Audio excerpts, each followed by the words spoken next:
Welcome back to another episode of the Real Duo Podcast, the most mediocre podcast on the internet. I'm one of your hosts, Wade. I'm another host, Devin. What have you been watching this week, Devin? A whole lot of nothing, to be honest. Shit. I watched Spider-Man 3 this today. Of all the things you could have watched, of all the things on your list that you gotta watch, that you could have knocked a movie out on your list. I didn't even. You know what? I'm gonna watch fucking Spider-Man 3 again. You son of a bitch. To be fair, I didn't even finish it, so I kind of watched like a third of it. I had to go do something, and I was just watching TV for a little bit before I had to leave, and it was Spider-Man 3. So You're a disgrace. Me and Derek have been watching Falcon Winter Soldier again because he hasn't watched it, and I was like, I'll watch it with him. Why not? I'll rewatch it. So, Dylan? Derek hadn't seen it. Oh, did Derek like it? We're halfway through, and so far he likes it. He says it's pretty funny. That's what he said. There's too many black people. No, that's not what he said. I can imagine Derek. He said John Walker's goofy looking. That's what he said. He's looking a little goofy looking in that mask. Yeah, a little bit. I was like, I think it's kind of intentional. Like the mask just doesn't fit him quite right. I think it's maybe. I think that might be like, it's not really meant for him. Yeah. Also, it's probably due to the fact that White Russell has like a very like prominent jaw, and they're like, we don't know what the fuck to do with this, so we're just gonna try our best. Yeah, if we try to strap it, it just like sinks down into his head. So we can't. Can we like shave your jaw down a little bit? Jesus, I'd be like, no. Like no, it's gonna hurt. Other than that, though, I don't think I've watched anything. At least nothing important. That's fair. Yeah. What have you been watching? I've been watching everything under the fucking sun. Everything. I know you've been doing your classic movie catch-up stuff. Any notable ones you want to mention? I watched Scarface, the original Scarface, not the Al Pacino movie. The original. A lot of people don't know that there even is a fucking original. I know there is, but I have not seen either. So. I like both of them. I like the 80s Brian De Palma Scarface. I think my biggest problem with that movie is Al Pacino because he's don't get me wrong, he's great. I love Al Pacino, but he's playing a Cuban, and he's got this really weird accent, this really like thick Cuban accent, and it's very distracting. Is it like accurate or is it like a bad accent? I don't know. But it's very distracting. You never heard a real Cuban? I've never been around a Cuban enough to be like, oh, that's what Cubans sound like. Just think about Castro. There's other Cubans in the movie that don't sound like him. Oh, so maybe he's very much like, oh, I'm Tony Montana, and he's like all the time. I'm like, cool it, like Jesus. Like tone it down. Like he's also not Cuban, so it's like you could have just got a Cuban to play a Cuban, but whatever. But Al Pacino's a great actor, so that's why he is. He is. He's that to me is like his Christian Bale Batman, where it's like, who made this decision voice? But Christian Bale, I feel like definitely made that decision. I don't think he did. I don't think Christopher Nolan being the weirdo he was like more. Yeah, this is great. Do it. But the 30s Scarface is very good. I'm sure a lot of people would find it boring. There's no score. I think there's no score whatsoever. No, because this was in like the early 30s when movies like didn't do that. This was like started to kind of come in. Yeah, right when sound was starting to become a big thing. Yeah, I think that kind of helps a little bit. It gives it kind of like a realistic, like, oh, this is happening, like this is a real shit thing. Did you spot any noticeable like, oh, the microphone is right there? I can tell. No, there's never any like in these classic movies. You never really notice like microphones and stuff. You do notice there's a lot of like weird transitions, and it is a little bit, since there is no score, you can't really like hide audio mistakes, so there's a lot of just like humming like in the background. That's just kind of the flaw at times. You can't really do anything about that. Yeah. But it was a good movie. I really enjoyed it. Paul Mooney as Scarface was fucking terrifying. Wait, who? Paul Mooney. That name sounds familiar. Have I? He's an actor. I know, but like, I haven't seen a lot of older stuff, so I don't feel like I've ever seen him. But that name sounds familiar. You probably heard the name. This is the only thing I've ever seen him in. I need to watch more older stuff. I haven't seen that many. You should. Older stuff, because old movies are good. I've seen like the classics. Like this is a classic, you fucker. Casablanca and oh gosh, what's the other one? I don't remember what the other one was. The I'll other think of one. it. I'll think of it in like 20 minutes. I'll just yell it out. Jeez. What else have you been watching? I watched A Fistful of Dynamite, aka Duck You Sucker, aka Once Upon a Time a Revolution. I don't know what those words mean. It's a western. It was made or directed by Sergio Leone, who's like the fucking king of westerns. It's not his best movie. It's probably like one of my least favorites of his films. Oh, But it's a fun as fuck movie, and there's tons of awesome like practical explosions in it. And it didn't seem like he was taking it seriously. It seems like he was like, "Hey, I want an excuse to blow shit up," and he succeeded. So as far as I'm concerned, it's a great fucking movie. and they probably had real explosions because of the time. Oh, you're goddamn right. They blow up this like fucking this like real bridge, and it's like the biggest goddamn explosion I've ever seen. It's not a miniature; it's a real bridge. I'm pretty sure like it could have been a miniature, but it looked like they blew up a real fucking bridge. Wait, what year does it come out? This was, I think, in the 70s. That's right around the time miniatures were becoming a big thing, Star Wars. So it might have been. It might have been. But it could have been real. I think some of the explosions were miniatures, but I think that bridge was like hey, let's blow up this fucking bridge. Probably if this guy's as like peak as you say he is the director, I'm sure he blew up a real bridge. He probably blew up a real bridge. He's like, you know who the fuck I am? I'm Sergio Leone. I want to blow up a fucking bridge. I want to blow up a bridge. I'm going to do it. Get the dynamite. Even if you don't let me, I'm going to do it. I have this dynamite sitting around. And people are like, whoa, where'd you get the dynamite from? It's my own personal collection. It's my own personal stash, all right? Goddamn right. And the demolition expert on set, he's like, but we're using C4. We can't use dynamite. He's like, we're using dynamite. We're being authentic to the times. I have to get rid of this fucking dynamite, all right? Bought it on eBay for $1,000. Exactly. I got to do something with it. Shit, let's blow up this fucking bridge. eBay didn't exist in the 70s. No, I bought it from some Mexican down the street. that might be a little racist. Wade. How's that racist? I didn't say anything bad. I bought it from a guy down the street who happens to be Mexican. How is that racist? Mm-hmm. Why is the guy be Mexican? You're fucking putting the racist shit in it. If he was white, would it have mattered? That is He's also a fucking terrorist. It doesn't matter. It's also racist. Any race you would have said, it would have been racist. So shouldn't be fucking selling dynamite. I'm the local dynamite seller. You want some dynamite? He wants some dynamite. He gets his coat and he's like, I got all the sticks. Like I would like to buy some dynamite, but can you please like put a shirt on?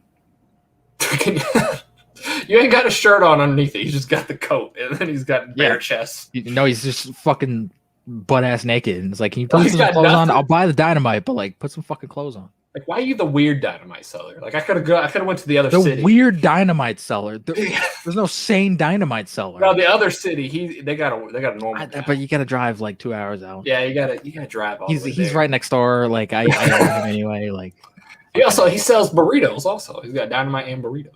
He do. Like I've never had them. I don't want them because they probably taste terrible. But if you ever need them, he might mix them up and give you dynamite instead of burrito. And you bite into it, and you're like, "Oh god, a gunpowder burrito." This is the worst burrito I've ever eaten. Disgusting. Any other classic movies you want to mention? I watched the Bill and Ted trilogy finally. Oh, I remember. I bought you the third one. So you did. The first one is it's a bit of a silly movie. It's are they not all? I figured they would all be silly. No, they're all silly, but like this one's kind of just like it's more silly. I'd say so. This one's very much just like turn your brain off. Like nothing in it really makes sense. The time travel doesn't make any goddamn sense. But it's just like a fun turn your brain off type of movie. It's funny. It's like a fun adventure movie in a way. The second movie is surprisingly dark and like surreal. Like the characters die in the first like 20 minutes. Spoilers. What? And they they go to hell for like most of the movie, and like the movie's about them just like trying to get out of hell, and like this is awesome. And they meet death, and they have to like play death in like a game and like beat him in order to like come back to life, and they like play him in like Battleship and like Monopoly and stuff. It's really fun. They don't meet Satan, they meet death. No, Satan is in the movie, but like good. Death is like they team up with Death later, and he becomes like a goofy. You don't go to hell and not meet Satan. No, Satan's there. He's not like a prominent character, but he's there. You gotta meet Satan if you're going down. but it's the second. The second was probably my favorite because it's really surreal and bizarre, and it's very like dark humor filled, and it's awesome. And then the third one's good. My main problem with the third one is the fact that they do that trope of like, hey, let's kind of just like remake the first movie again a little bit. But this time it's with the daughters. Like that's kind of what they do for. They did the Star Wars trope. Yeah, they do that for a chunk of that movie. I'm a little bit more okay with this in this type of franchise because this type of franchise isn't like it's not like an amazing story. It's Keanu Reeves and Alex Winter like fucking around for like an hour and a half. Like I'm fine with it. It's fun. I don't care. It's not meant to be like this is serious. No, it's not meant to be high art. And I know that they made the third movie just because they wanted to, as just like a passion project. And you really, when you watch the third movie, if like after 1 and 2, you can tell that it came from a place of love, and they just wanted they wanted to kind of pay homage to the first movie in general. How's Keanu's acting in it? He's actually really good at playing like a dumb idiot in the first 2 movies. The third one is where it's a little weird, and I don't know if it's because he's old or if it's because he's so used to being John Wick. He's like, I don't know how to play dumb anymore. He's like playing the serious like John Wick character. Yeah, he's so used to like he's not because he hasn't played a dumb idiot in like 30 years. He's been an action star for like 30 years, basically. So it's like, how do I do this? How do I break out of the mold? Like it looks like he's physically like hurting, incapable. Like yeah, you look at him, you're like, did you like hurt your back or something? Like you look like you're in pain a little bit, Keanu. Like, are you okay? Are you okay? But Alex Winter shows up and he knocks out of the park. He's like, let me show you how to do it, Keanu. And he gets right back into character. But Keanu's having a little trouble. I don't know what's going on there. I don't know either. I don't know. I heard good things about the third one. So third one's good. It's a fun little movie. I haven't seen any of them. So they're fun. Is there actual like music in it? Like, do they play songs? Funny enough, for a kind of a movie that's like about music, they don't like in the first movie they want to start a band, but they're terrible at playing music. They don't become good at playing music until the last 5 minutes of the second movie. So it's not about music. It's about I mean, not really. It's about them wanting to be a band. Sort of. Well, the first one isn't even really about music. The first one is about them, like they have a history exam coming up and they have to go back in time and get all these historical figures so they don't fucking get an F. And then the second movie you would make, honestly. And then the second movie is them just trying to like break out of hell and fight a bunch of robot versions of themselves. Like these are ideas that me and you would just say that. The third one's about music. The third one's about music. So that's when they finally. Yeah, the other 2 movies are just kind of like, we're just doing whatever. This sounds like something when we like sit down to just brainstorm stupid stuff. Like this sounds like something we would come up with. Hell yeah. Hell fucking yeah. Except nobody would want to see that now because it's not 1980. Yeah. No, everything's got to be serious and realistic and grounded. Now that's the trope nowadays. What a dark Bill and Ted movie. What a dark Bill and Ted. We're gonna get a dark like. I don't know. Maybe The Matrix 4 will be like the opposite. Maybe it'll be super. I can't even imagine what the hell that movie's gonna be. I don't either. I don't know. It's gonna be a mess. It's probably gonna be just as bad as the other 2 sequels because nobody likes the sequels, and and apparently nowadays like some people don't even like the first ones. Apparently, I don't like the first one. I know you don't. You've never liked it, but there's been like a hot debate about like, is it a good movie? I think it's a good movie. I think for the time it's definitely like it's revolutionary, and at the time like I could imagine like sitting in the theater and being like, holy shit, this is the greatest thing I've ever seen. That's fine. It's very like I can. You gotta give it that respect at least. It's like, it was revolutionary. I can respect it, but that doesn't mean I have to like it. I'm not saying you have to like it. And I'm just saying. The majority of people used to like it, and it seems like nowadays people are like, it's that happens a lot. Everyone used to lose their minds over fucking Avatar too, and now everyone's like, oh, Avatar sucks. And I'm like, well, it's always sucked. Yeah, it was never good. Yeah. Speaking of something that's really good though, I watched Little Shop of Horrors for the first time. Oh, the 80s version, not the shitty 60s movie. The one with the awesome puppetry or whatever. Fucking A, man. Directed by Frank Oz. That's a musical right there. Yeah. It was incredible. It is really good. I fucking love this movie. I'd never seen it. I don't know why. It was What? on HBO Max, and I watched it. I could have swore that you've seen that movie. I've seen the original. I've never. You never saw the 80s one? No. Huh. It's got some amazing. It's fucking awesome. Visuals and all that goddamn plant puppet. Yeah, dude, that thing is amazing. They must have. Frank Oz was like, all right, I don't care if the rest of this movie sucks. I'm making sure that thing is like the best thing I ever do. This thing is going to be the star. That thing was awesome. It was. It was great. If it was CG, it would have been crap. So I'm glad it was in the 80s. I don't want another remake. This movie's perfect. All right. I'm sure they'll remake it in 10 years or something. But I mean, I wouldn't put it past them. They're probably already talking about doing a remake. When this video comes out, they're gonna be like, "Oh yeah, that's a good idea. We should remake." Oh shit, Little Shop of Horrors. How can we fuck with this? So but it's fucking. I don't even know who owns that franchise. Probably Disney. I think Warner Brothers owns it. Well, if it's Warner Brothers, they're definitely remaking. Leave it alone. that is a great movie. I love Steve Martin in it. I love Bill Murray's cameo in it. It's so much fucking fun. I've realized Bill Murray, like, I guess the 80s wasn't really later in his career, but later in his career, he likes to do just random. No, the 80s was like the height of his career. It was. And he just kind of like knew people and was like, "Hey, can I be in this movie for like a second? Can I just show up?" But like later in his career, he just kind of like just shows up in movies randomly. I feel like so. Oh yeah, Bill Murray. Have you heard about like what Bill Murray just like does in his free time? No. He went to like an airport and like got a job at like PF Chang's like just cuz. That's not like if you've been famous for a while. Like if I was famous for a while, I feel like I'd do that. Just be like, all right, let's go see how the he literally just like went in and was like, hey, can I apply for a job? And they're like, sure, and he got it. And he just started working at PF Chang's for like if you're Bill Murray and you show up at a McDonald's, like, hey, can I work here? Yeah. Yeah, you can work here. And like, there's all those stories about him just like showing up at people's parties. Like he'll just see a party and go, "Hey, I'm gonna go to this party." Dude, that'd be awesome. If I showed up to a party and Bill Murray was there, just like, fucking hey, yeah, you don't because you're not gonna kick Bill Murray out. Yeah, I'd be like, bro, come do some beer pong with us. Yeah, that's fucking awesome. Let's go do something. That'd be amazing. I wish more celebrities were like that, just acting like normal people. I'm sure Bill Murray wants to be a normal person. I'm sure he does. I'm sure he's like, making movies was a mistake. He was like, everybody's like, hey, you're that guy from Ghostbusters. And he's like, yeah. He's like, God damn it, Dan Aykroyd. And then there's that one guy, you're in Space Jam. And like, no, don't associate me. No, there's that one person, like you'll see Bill Murray just like walking down the street with that like boo face he's got on. And then someone will just bring up something that like that no one ever talks about. And he's like, oh shit.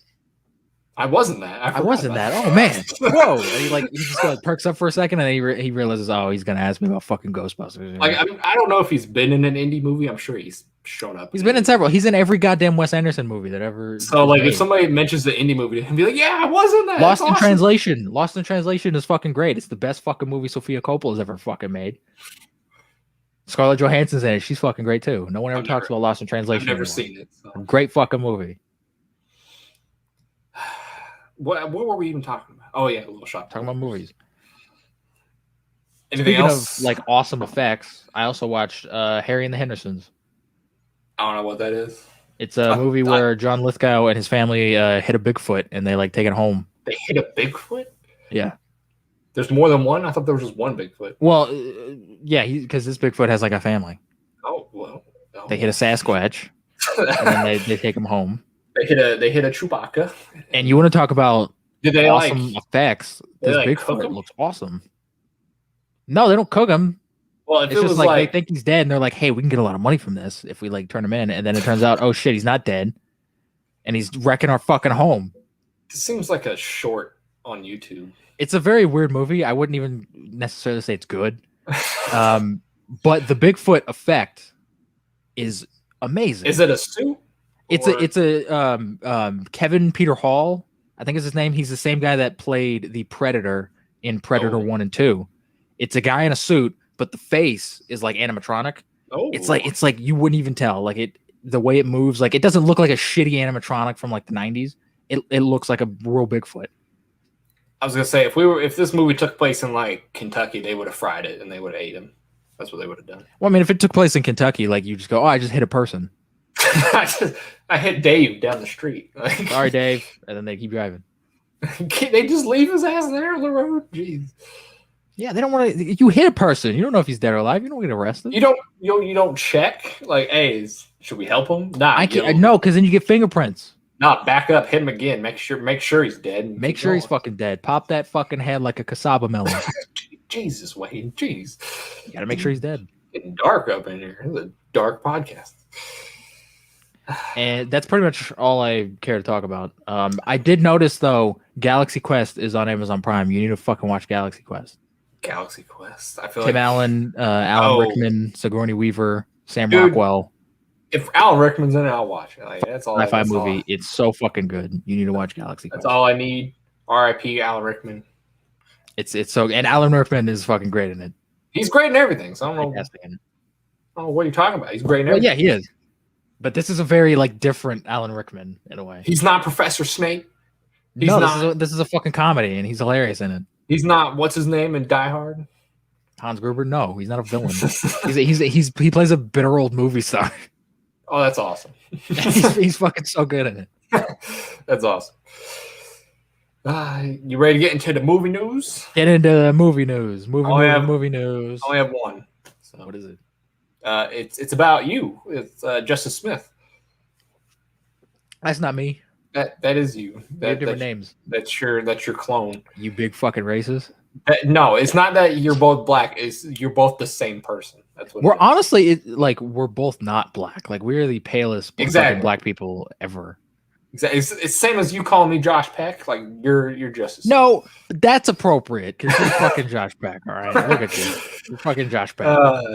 Anyways, this is more. I only put this in my thing because this is a movie you saw. I didn't see this movie, but Justice Smith wants a Detective Pikachu 2, but doesn't think it'll happen. What do you think? I'm sure he does because he would be the main character and he'd be in a big franchise again.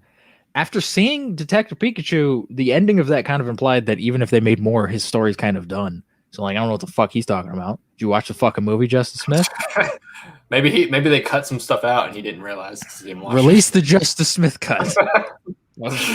Detective Pikachu. No, don't. Did you think it was good? I don't remember. No, I did not. I didn't like it. Oh.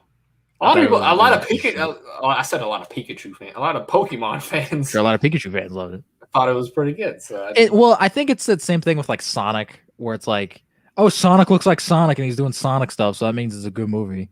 It's like you got Pokemon in it doing Pokemon stuff. Like I'm sure that satisfied a lot of fans, but as a film, as a movie, it didn't make any sense and it was stupid. I didn't think I would like it just because I didn't get into Pokemon as a kid. So I didn't much either. I'm like vaguely familiar with Pokemon. I just watched it because the trailer was cool, and I came out of it and I was like, that was bullshit. There wasn't anything good in it, like not even like a scene where it's like that was. Ryan Reynolds was good in it. There's like a couple like okay, Pikachu. Yeah. There's like a couple okay scenes in it that I was like, all right, cool, but like I don't remember any like fuck like that's an iconic scene. I came out of it, and I was like, all right, whatever, it's a movie. It's I hadn't seen it, and apparently Justice Smith wants the second one. I don't think they'll make a second one. I think they are planning on doing a Pokemon movie universe. I think that was the plan from the start. I don't know if we're gonna get a Detective Pikachu 2. I think we definitely are gonna get more Pokemon movies because it did well. So I mean, like, why not? So they're just gonna like pick a different Pokemon, like Squirtle, and just be like, all right, Squirtle movie. Yeah, why not? I don't know any other Pokemon besides. It'd be very weird Squirtle or Pikachu. It'd be very weird if they make one Pokemon movie and it does really well at the box office, and they're like, nah, we don't want to do anymore. Why does it have to be a cinematic universe? Just make movies. I mean, I don't know if they want to do a universe, but I think they want to do other Pokemon movies at some point down the road. Well, I mean, go for it. Like they could do it. They could do like a Mortal Kombat type of thing where it's like Ash is going on his adventure and he's got his friends and they're going on a big adventure and blah blah blah. Like they could just adapt the games if they wanted to. Like they can do anything. They can do it. They can do what they want. It's not my cup of tea. I probably won't watch any of them. So unless it becomes like a ginormous thing, everybody's like, "This is amazing. We all got to see it." And maybe I'll watch a couple. It's an MCU killer. MCU killer. I'm like, I'm sure it is. That'll never happen. That'll happen at some point. There'll be something. At some point, when the MCU finally declines, whenever that's going to happen, then there'll be an MCU killer. I don't know what it will be. It won't be the Pokemon universe. I can tell you that right now. It'll be like something stupid. It'll be the new Dark Universe that It'll be comes like out. the Ninja Turtles cinematic universe. The Ninja Turtles cinematic universe. Oh, they Yeah. could be if they do like the Transformers, Ninja Turtles, Power Rangers crap Dude, going on. they said they wanted to do that. I know. Fucking do that. I want to see Megazord punch Optimus Prime. All right. Like you got, just do it. Why not? Like Do a what Hasbro universe. what else you got to lose? And I think they want to throw the GI Joe in there or something too. Fucking A. I want to see John Cena as a G.I. Joe punching Optimus Prime in the face while the Power Rangers chime in and the Power Ranger theme like fucking blares in the background. You just want more Power Rangers stuff. That's what you want. You're goddamn right I do. Power Rangers 2017 is a good movie. I don't care what anyone says. You haven't seen it. I think you would like it actually if you saw it. I probably would. That's also on my list because it is kind of a self-aware movie. Like it totally acknowledges the fact that it's like a goofy, like stupid movie. It's based off a goofy show. Yeah, like it's having fun with itself. I think you'd enjoy it. Too bad they're rebooting it or whatever. It doesn't matter. It's still a good movie on its own. I don't even know if they're rebooting it anymore. Like I think they want to just do like a fresh reboot, which is weird because that's what this was. Because it didn't make money. That's why. They're like, we gotta do it again. Don't plan out 5 sequels for a fucking Power Rangers thing and expect this to be a huge thing. Don't put $200 million into it and expect it to make money. Yeah, start small and then hope that maybe people give a shit about Power Rangers in 2017. It's not the 90s anymore. Yeah, it's like a Power Rangers thing hasn't come out in 20, 30 years. Like, well, I mean, the show's still on, but like no one cares. Yeah, they have new seasons coming out all the time. I did not know that. I thought that show ended. Only like toddlers give a shit. I thought that show ended like the mid 2000s. No, they're still pumping out shit. Why? Hey, they got Power Rangers has a big fan base. Surprisingly. So does SpongeBob, and they keep making those too. Exactly. So SpongeBob will never die. That show will continue to go on. And they also have tons of Super Sentai footage from Japan because that show was like on the air for like 85 years. So they just have all this footage that they can use for free. And they're just like, fuck it, let's make a super cheap show and make some money off of it. So like, fuck it. Let's do it. So like Power Rangers is gonna be on the air until like we're dead. Probably after we're dead. Probably, to be honest. And it'll still be silly and weird as it always has. Yeah, been. I would love if they do this new reboot. I know this isn't relevant to anything. This isn't news or anything, but I just want to talk about this for a second. If they do another reboot of Power Rangers, they either need to go in the 21 Jump Street route where it's like full on parody, or do what that short film did like 5 years ago, that like fan film that came out that everyone was talking about, and just go ultra dark and gritty with it, and just make it like grounded and bloody and like violent. Honestly, either one would be perfect. I think a dark and gritty Power Rangers movie could be really dope if you did it right. That short film was awesome, and I would love to see a dark and gritty Power Rangers movie with like them charging into battle with like fucking machine guns, like shooting at monsters and like calling each other fuckers and stuff. Like I'd be totally down for that. It could be like Starship Troopers. Dude, it'd be great, honestly. I think if you did it right, like it could be great. It could be one of those things. It could be fucking awesome. Maybe and I think everyone would be fine with that because all Power Ranger fans are like 30-year-old dudes. So I think everyone would be fine with it. If they gave you the keys to that, would you do that? Oh, you're goddamn right. If you're like, all right, make me a Power Rangers movie. I'd make the greatest Power Rangers film. I actually like one of my film school friends and I had an idea to do a like hardcore parody, like ultra 90s movie of the Power Rangers. Like if they're gonna reboot, let's just go fucking like I think our idea was that like the characters, it's sort of, have you ever seen the Brady Bunch movies? No. Where they're like making fun of the Brady Bunch show, and like the Brady Bunch, the family in that show, like they dress and act like it's the 70s, but it's in modern time. No, I've never seen like that's kind of what we wanted to do with the Power Rangers, where it's like the main Power Rangers, like they still think it's the 90s, like they're dressing like it's the 90s, they're acting like they're in a cheesy sitcom or a cheesy like kid show, but it's modern day, and like everyone looks at them and they're like, what the fuck is wrong with you? What are you doing? what Power Rangers? That's fucking stupid. Like we wanted to just like lean into it. I think that'd be amazing. Saban would never let that happen, but I mean, maybe when they start running out of money, they'll be like, all right, let's do some new stuff. Fuck, we got to do something. Get Phil Lord and Chris Miller. The Deadpool guys? Is that who the 21 Jump Street guys. Oh. Get them. Oh yeah, have them do it. They'll fucking kill that thing. They'll never do that. Make it happen. You want a good movie? Not in the next like 5 years. They won't. Maybe it's like you want a 10 good movie, years. Saban? You want people to give a shit about Power Rangers? You want people to watch Power Rangers? Do this. Oh, dude, I think if that came out, people would fucking love it. People would be all over that. It could be one of those sleeper hits that people are like, it's not gonna be that good. No one thought 21 Jump Street was gonna be fucking anything. And then people were like, this is one of the best comedies ever made. Exactly. So. Phil and Chris Miller know what they're doing. Honestly, that might be the best. That might be the best modern day comedy in recent times. It's like one of my favorite modern comedies. It's the one that I like constantly go back to, and I'm like, this is still really funny. Because most modern comedies are like dumb, and a lot of them are, yeah. Because people don't know what funny is anymore. They think funny is being loud and just yelling or referencing stuff, and it's like that's not funny. Or being like cartoony, like it's not. Yeah, it's like some of that stuff can work if you make a joke around it. Like you can make a reference funny, but yeah, it has to be a part of a joke. You can't just go, "Oh, remember Ghostbusters?" Yeah, it's like, what? Of course. Like, I remember Ghostbusters. Make a joke out of it, and I'll laugh. And most comedies nowadays are like, "Hey, let's just make a sequel to a comedy that happened in the '80s or '90s." Exactly. And it's like, all right, we're not going to do it as good because it's modern times. And that's why Ted pissed me off, because they kept referencing Flash Gordon. I'm like, what is your fucking joke here? I still haven't seen Coming to America 2, but I'm sure it's not good. I haven't either. I've heard, I watched Angry Joe's review, and he was very upset with that movie. He said it was terrible, and I was like, I trust Angry Joe's opinion because I'm a big fan of the original, and the trailers didn't look very good, and Leslie Jones is in it, and she fucking ruins everything she touches. So I don't have faith that movie's good. She is your trope of being loud. That's what she is. She's a living, breathing stereotype, and I don't think she's aware of that. You need to send her a letter. I don't think she cares because she's making millions of dollars. Probably not.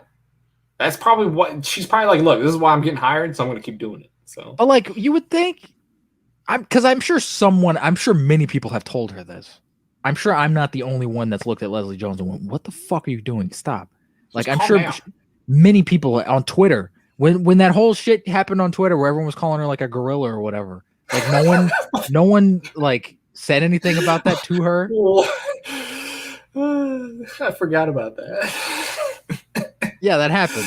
Like no one said anything to her. Like she's just unaware. She's in this like fucking bubble. Like, dude, she doesn't own a phone anymore. She just kind of just like, oh man, poor baby making millions of dollars. She deleted all of her Instagram. What happened to actors nowadays? Social media. That's what. Imagine if you called Sean Connery like a bitch. Sean Connery would find you. He'd call you a bitch back. He would find you. He would dox you. Find your fucking address. Come to your house personally. Call you a bitch to your face, and then slap you in the face, and then just leave without saying anything. Well, I guess he would say something because he called you a bitch.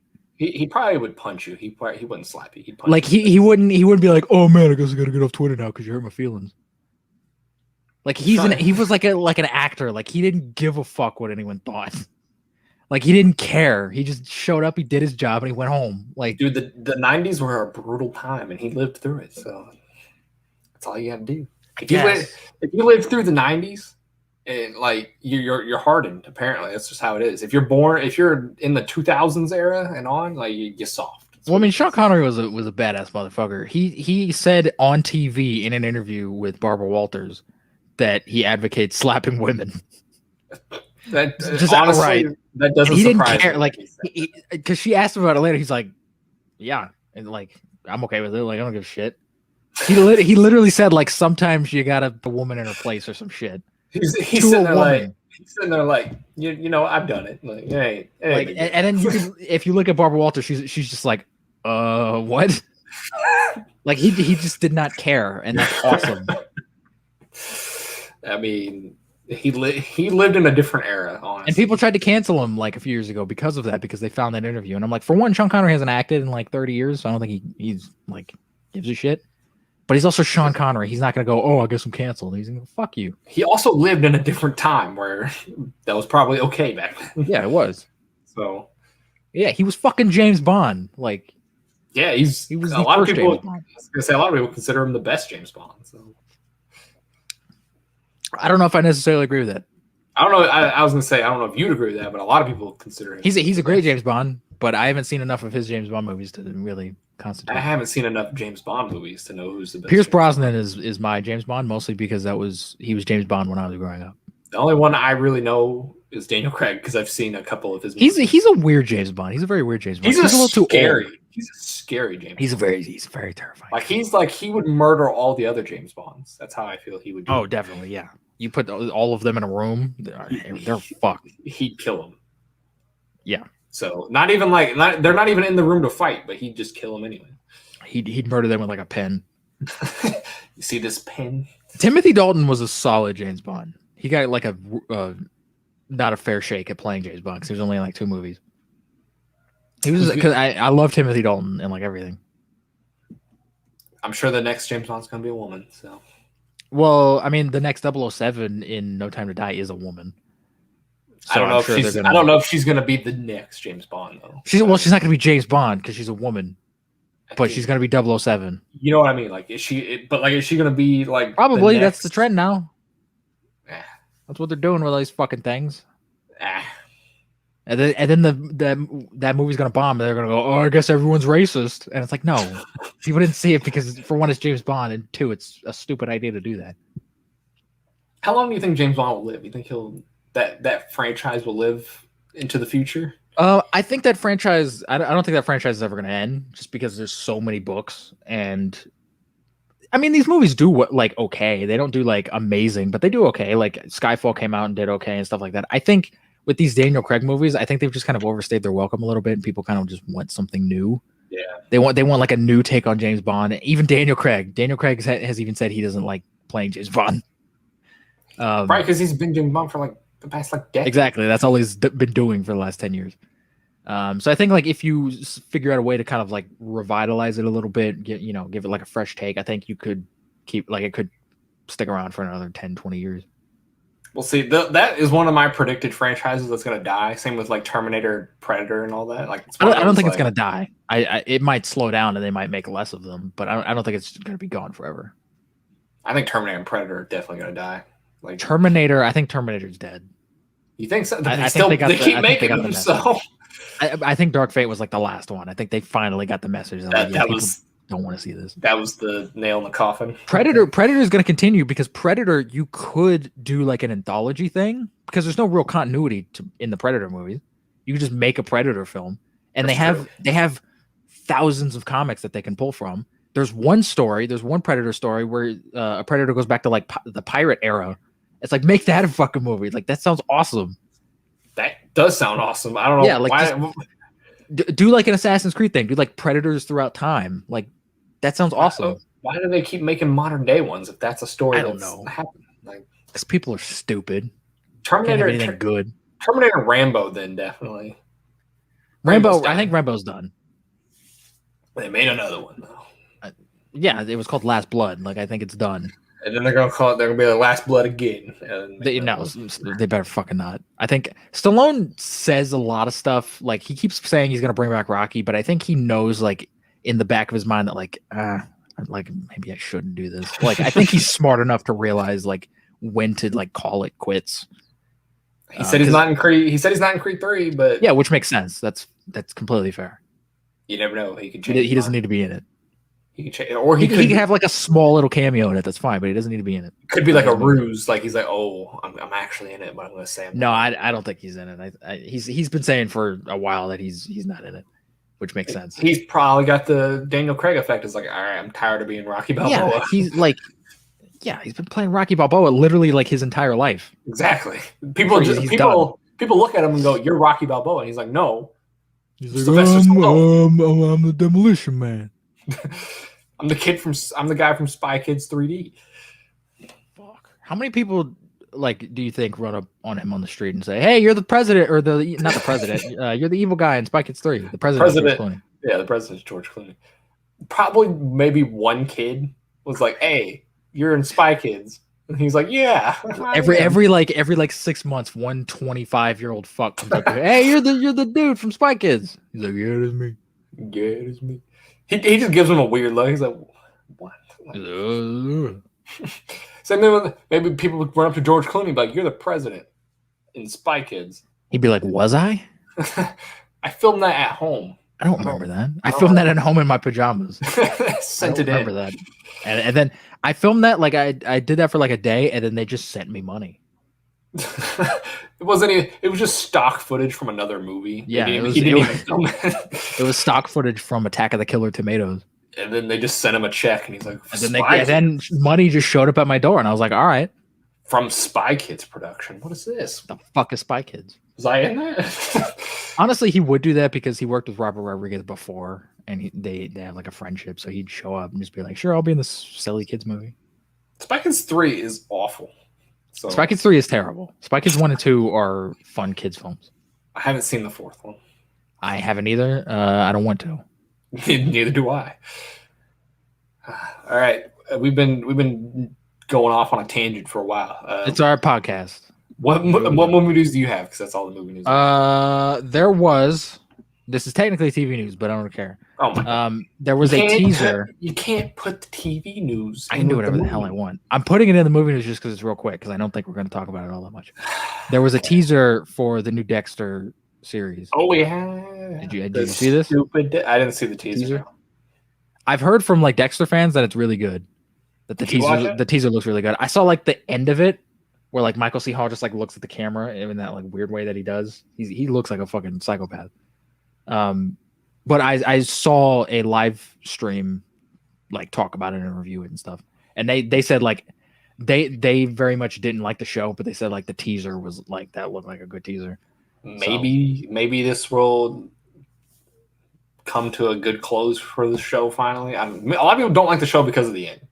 They might pull like that. They might do that trend now where it's like, oh, we're just gonna forget about the last couple seasons and we're gonna go from there. Like wherever it ended and was good, it would be smart for them to just jump off of that instead of trying to fix the ending and have all this convoluted stuff. Just start from where it like stopped being good and go from there. I don't know where it stopped being good because I didn't watch like the I haven't seen the show, but I've seen enough to know what happens in the show, but I didn't watch every episode. I kind of just watched it on and off when Caitlin was watching it at the time. But it's an okay show. I mean, I saw the pilot. The beginning seasons are really good, honestly. Like I think they're really interesting. But then it's 8 seasons, so it just drags on. It's like, okay, how much do you do? I remember when Bryce told me to watch that show. And he's like, really all you have to do is watch season 2 and 4 and you'll be good. And I'm like, isn't there 8 seasons? He's like, yeah. And I'm like, then that's a bad show. Yeah. Why would I watch 2 random seasons? Like, no. Like I said, I thought the beginning seasons were really good. I don't remember anything about the last seasons at all. I just remember the very last episode, and that's about it. I think it would be just from like fans. I think they would be very satisfied if you're just like, the last few seasons didn't happen. They didn't happen. But like, it's just like, why though? Just to fix. I mean, you can't fix the story because like you messed it up on the last episode. Well, no, but that's why the show exists. Devin. I know. That's why because they want to kind of fix it and get people back. And I don't think you can fix it. At the you can fix anything. You can, but at the point of where it was when it ended, I'm just like, I don't know where you go. No, but that's what I'm saying. Don't consider that canon. I think they are though. Start from a certain point and go from there, and just act like that didn't happen. It'd be weird if let's continue from the end that nobody liked. I mean, they could find a way to fix it from that. I feel like that'd be a lot harder. It would be a lot harder because they kind of, if they're doing that, they're writing themselves in a corner where the show ended, because it ended in a certain way to where it's like, okay, you can't bring back a dead character type thing and fix it. Like the character's dead. Like you can't bring him back. And this like dead. No, not Dexter, but like his sister, who's in the whole show, she died at the very end. Is she in this new show? I don't know. I haven't seen the teaser. So it's just like that's why I don't know if it's picking up from the end or if it's picking up in the middle. I if I was in charge of this, I'd be like, hey, let's just start this where everybody liked it still. A lot of people thought Dexter was going to die in the end or he was going to get caught. That's what everybody thought was going to happen. But neither one of those happened. So yeah, he got away with it, didn't he? Yeah, he got like you're following a criminal the whole time, and he got away with it. That'd be like watching Breaking Bad and just be like, "Oh yeah, he's fine at the end." Like, well, I mean, technically he got away with it. He died though. He did. He died, but he was successful in what he was doing. He was sure, but he died. Like there's an end. But Dexter's still around. He could still be murdering people for all we know. He's just farting around in the Antarctica or whatever. I think he's in Canada or something, and he's just like. Of course, he's in Canada. Every fucking time a character, like a villain character, like I gotta go undercover, they go to fucking Antarctica. Like why? Like, and it's just like, okay, so he's still out there. He's still doing stuff. He's still murdering people. He's still a criminal. Like, if you're following a criminal throughout a movie or a series or something, usually they get caught or they die at the end. Usually, unless they like rehab throughout the movie and that's their story. Unless this villain is the most compelling motherfucker on the planet, they need to die or get caught. Exactly. Like even Kingpin. Kingpin got fucking caught twice. Exactly. But he's a great villain and I love him. But like he got his comeuppance at there's an end to their story. If you don't end a villain, they just continue to be a villain and you're like, okay, so their story's not done. And that means that you're advocating for what the villain did in the show. Exactly. It means that you think he should have gotten away with it. And it's like, no, he did all this horrible shit. He murdered. Even Vince Gilligan was smart enough to realize, like, no, Heisenberg's a bad guy. Like, yeah, he's got to die. We're not advocating anything Heisenberg does. Like, he's a bad guy. He's a terrible person. And even he acknowledges, like, yeah, I did that stuff because I wanted to, not because I had to. Walter White. We need to do that Breaking Bad video at some point because I want to fucking talk about Breaking Bad because it's such a brilliant fucking show. The best TV show ever made. It's so fun. I don't think I'll ever see a show as good as that ever again. When we do it, we're gonna break it up. I'm gonna rewatch a season, and we're gonna just talk about the season after. You want to do that? We could do that.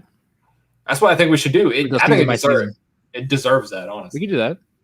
That would honestly make a lot of sense because I kind of want to rewatch it too to get refreshed on it. So we can season 1 is like 3 episodes, so we can fucking knock that fucker out. Maybe we can combine 1 and 2 or something. We could just do we could do 1 and 2. We could do two seasons. 2 seasons each? Like 2 seasons of video. All right. That sounds like a plan. I don't know when we're gonna do it. We can do it next week or something. I don't know. We just gotta set a time for it. If you give me a date, I'll start planning when I need to watch these episodes. Knowing me, I'll be like, hey Devin, you gotta watch Howard the Duck. I want to talk about Howard the Duck. See, if you told me that, I'd be like, all right, I'll do it. But like, I'm not gonna enjoy See, that's the thing. I know if I tell you to watch something, you're gonna watch it, and I feel bad for that because I'm gonna make you watch a lot of dumb shit.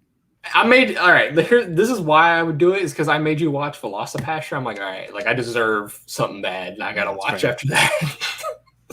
Or always talk about Batman Forever. I do need to watch Forever and Batman and Robin. I need to watch both of them. You don't. I do. I need to finish the live action Batman stuff, and I need to watch the Adam West stuff. You're not really missing much.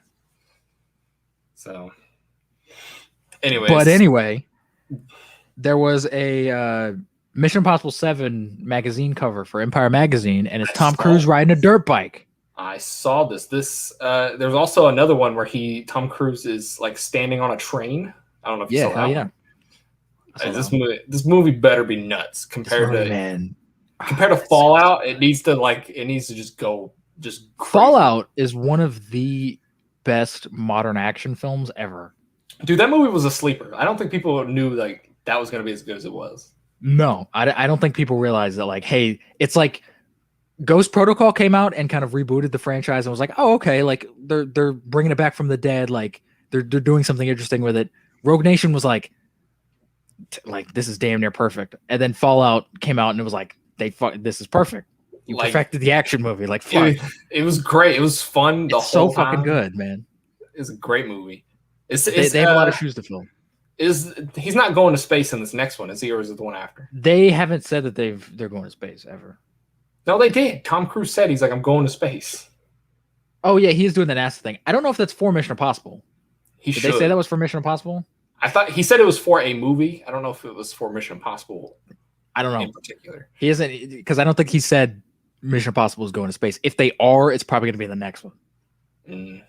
Because I know this is supposed to be like a 2-part. He did say he was going to space for a movie. He didn't specify which movie. So yeah, knowing him, he probably just went to space just because. Like he's going to space just because. He's just saying it's for a movie just so that he can have a reason to go. I mean, yeah, because he's already listed on. They made a list of all the passengers, and it's got like scientist and like NASA astronaut, and then it says Tom Cruise. It says Tom Cruise civilian next to it or something. Tom Cruise ain't no fucking civilian. It's Tom Cruise, all right. So I mean, like, yeah, I think there's another guy who's a civilian, which I'm gonna guess is gonna be his camera guy. He's not important. No, I'm gonna guess is gonna be his cameraman. Imagine like it lists all the scientists on it, and then it gets down to Tom Cruise, and then after Tom Cruise, it just lists everybody in the movie.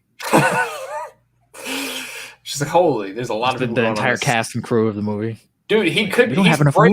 He's breaking new grounds though. Like this could be the thing that starts getting people, like normal people, to go to space type things. I mean, I don't know about getting people to go to space, because space is still terrifying. I think this is going to get a lot of people to start caring about space more. There's going to be eventually we're going to get space hotels, and people are going to go vacation. Eventually, I don't know about in our lifetime if we'll get that. I don't know. Yeah, I don't know about our lifetime, but eventually that'll happen.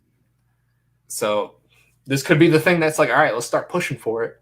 It'll be like Jurassic Park. When Jurassic Park came out, people started to give a shit about dinosaurs.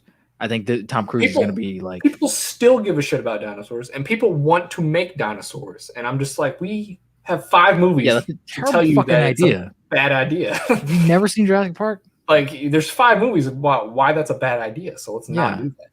They could do it. They have the technology. I'm sure we could make dinosaurs like nobody's business. We have the technology. You just pump those fuckers out. It's the moral factor of, should we, like, they're extinct, should we bring them from the dead type thing? I mean, do we like need to? No. I mean, for scientific purposes, maybe. Like, did they have feathers? Like, that's all we're really going to learn from it. It's just like, did they have feathers? They did have feathers. They proved that already. Like, all right. You could maybe do like a mating thing, and like they're more. No, like how, like, we don't know how they mated, and we don't need to know that. That's irrelevant. They fucked. For biology, it's relevant. How how often they eat, how much they eat. That's all guessing work too. Like, it's shit. Scientists do. I don't know. For what reason? How is that going to progress us further in science? I don't know. Something.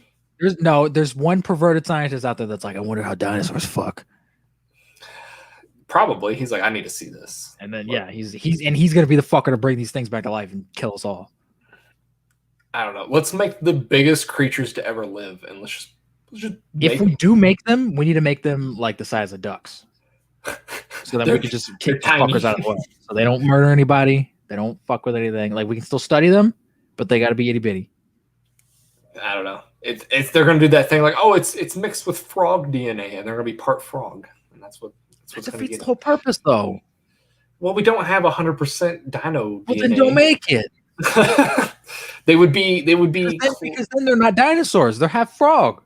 That's how the Jurassic Park is a fucking sci-fi movie. Real life.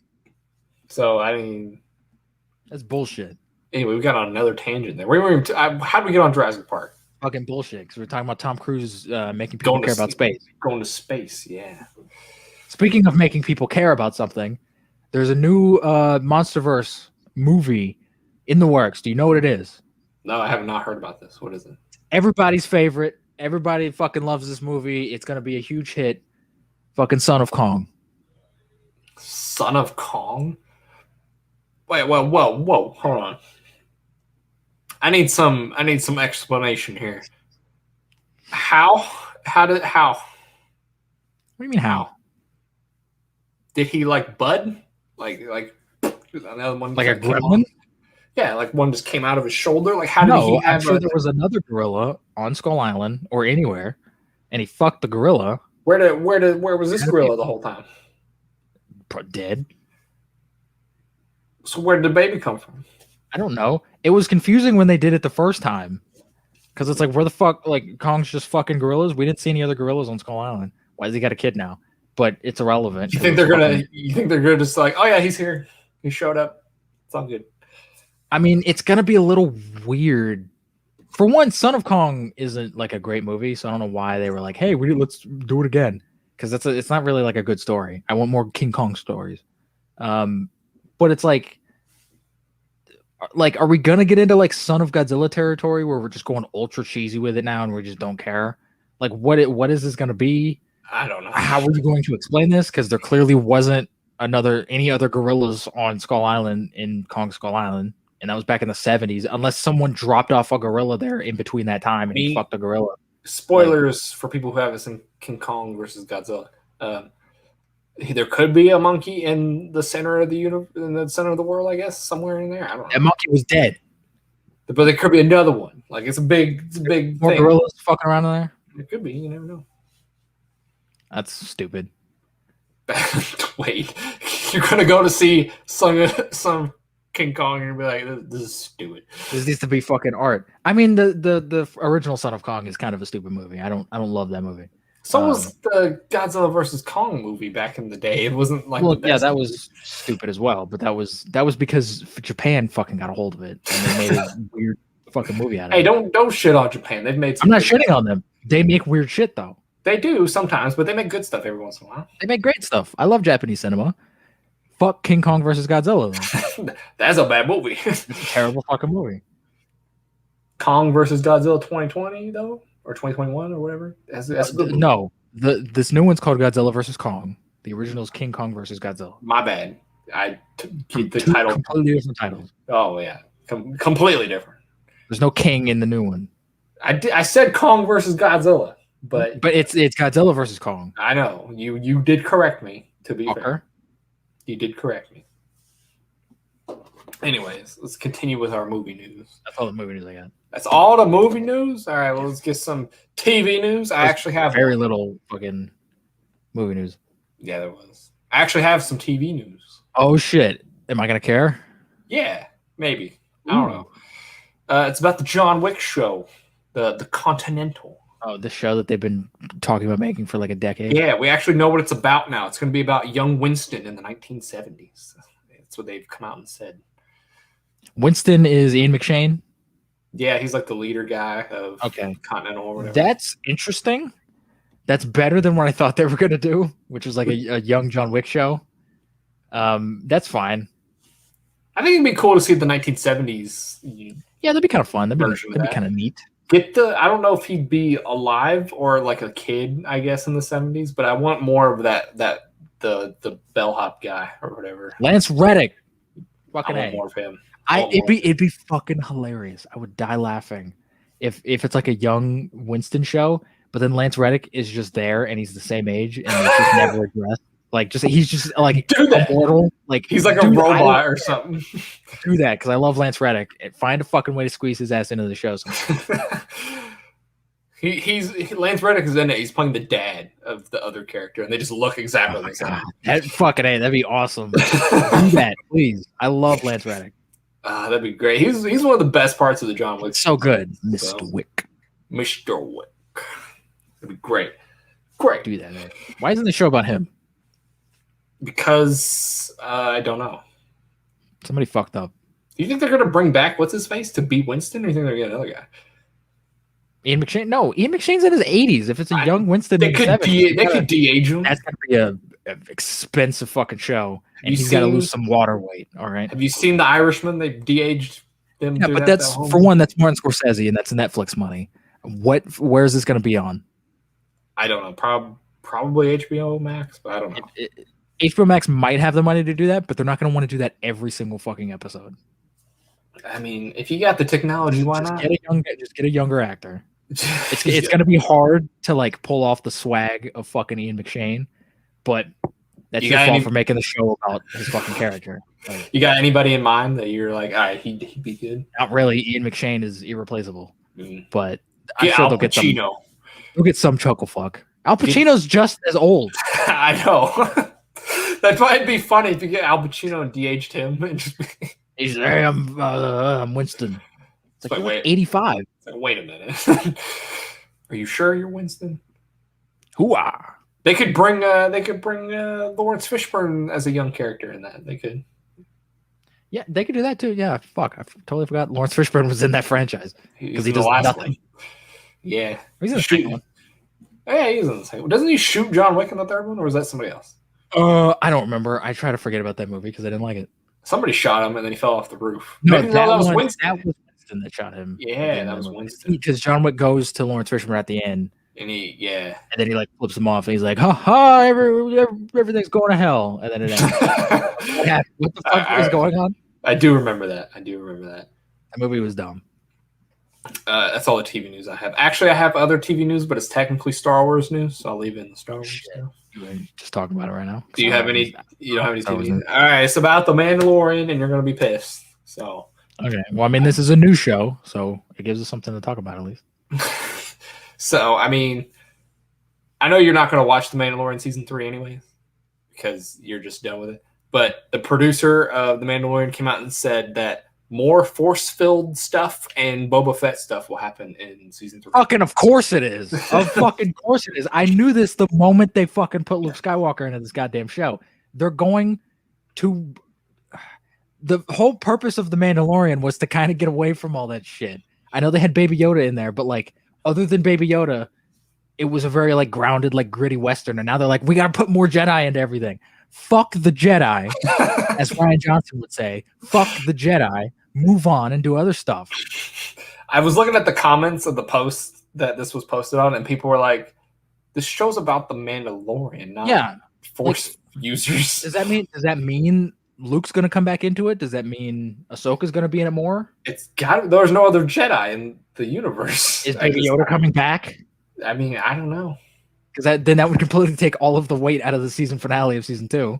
If he's just, hey, I'm here. Why is Boba Fett going to be just a weird side character that doesn't really do much again? Boba Fett.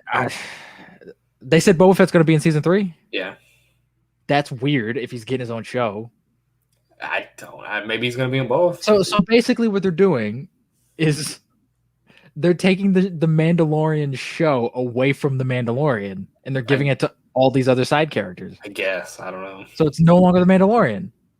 It's just Star Wars. That's all it is. This is what they do, and they don't seem to realize this. They start off with something good, and then they're like, "We need to just shove more shit into this, whether it makes fucking sense or not." Stop doing this, Disney. Disney's got to they got to shove that crap down your throat. You don't. People enjoy the show. Just leave it alone. What they've been enjoying. Let Dave Filoni do what he wants. This doesn't make any sense. This feels like a conspiracy to me. This feels like Kathleen Kennedy's trying to fuck this show. She's trying to sabotage this fucking show because she's upset that Jon Favreau's little rinky-dink Disney Plus series is doing better than her shitty Star Wars sequels. And she's like, fuck you, you Italian fuck. I'm better than you, and I'm going to tank your stupid show. Put all this shit in there.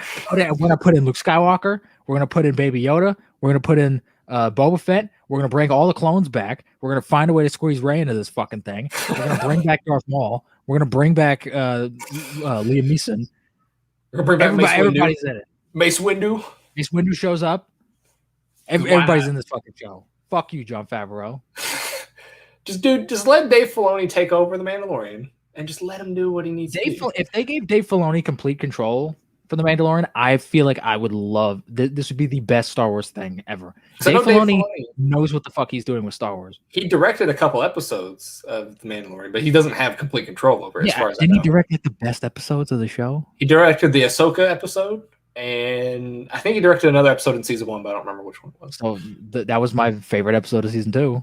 So he knows what the fuck he's doing with Star Wars, guys. Maybe let him have total control. Exactly. He made one of the best Star Wars things after he made the originals. A TV show that made people like the prequels. I think he kind of knows what he's doing a little bit when it comes to Star Wars content. He made a show about clones, which are essentially the same characters, and made people like individual clones, which is astonishing. Gave these nameless fucking clones that didn't matter in the prequels and gave them all character and made you when fucking what's his name who I don't want to spoil it, but who died in season 6? Was that Fives? Fives, who figured everything out. Yeah, that was Fives. Yeah. When he died, I was actually like, oh shit, like that sucks because I really liked Fives because we fucking. And he was figuring it all out. He was figuring it out. And no one believed him. Exactly. And it's like, oh, like fuck, man. That show is so fucking good, Clone Wars. And it's like if you just let Dave Filoni just have free reign, and I don't even put this on Jon Favreau because I know Jon Favreau is a talented filmmaker. He knows how to make good stuff. I'm putting most of the blame on this on Lucasfilm itself because I'm sure they're telling him what he can and cannot do in the show. Oh, I guarantee what he's gonna like. You have to put all this shit in the show because at the end of the day, they have final say on what he can do. Exactly. So I mean, guarantee it. I don't blame him either, because I think Dave Filoni and Jon Favreau, that's like a match made in heaven. Like that's a perfect team. And if you watch season 1 of Mandalorian, there is a lot of good potential there that I think they could have built on in later seasons, but they're not doing that clearly. Honestly, they should let Jon Favreau handle the aspect of actually shooting all of it and just let Dave Filoni write it. That's what they should do, honestly. Why the hell not? Dave Filoni, he seems to care more about Star Wars than anybody at Lucasfilm. So he does, because he's a genuine fan and he knows what people like about Star Wars. Exactly. And it's not he understands that Star Wars is more than Jedi. If you watch Clone Wars, some of my favorite characters in Clone Wars aren't Jedi, and some of my favorite episodes have nothing to do with the Force. It's just characters doing stuff. Exactly. Dave Filoni understands that. And like I said, he created one of the best things after the originals, honestly, is in the Clone Wars show. So yeah, why not give him more freedom to do what he wants? And it's not like that. Like he's lost his touch, because he came back like a year ago and did season 7.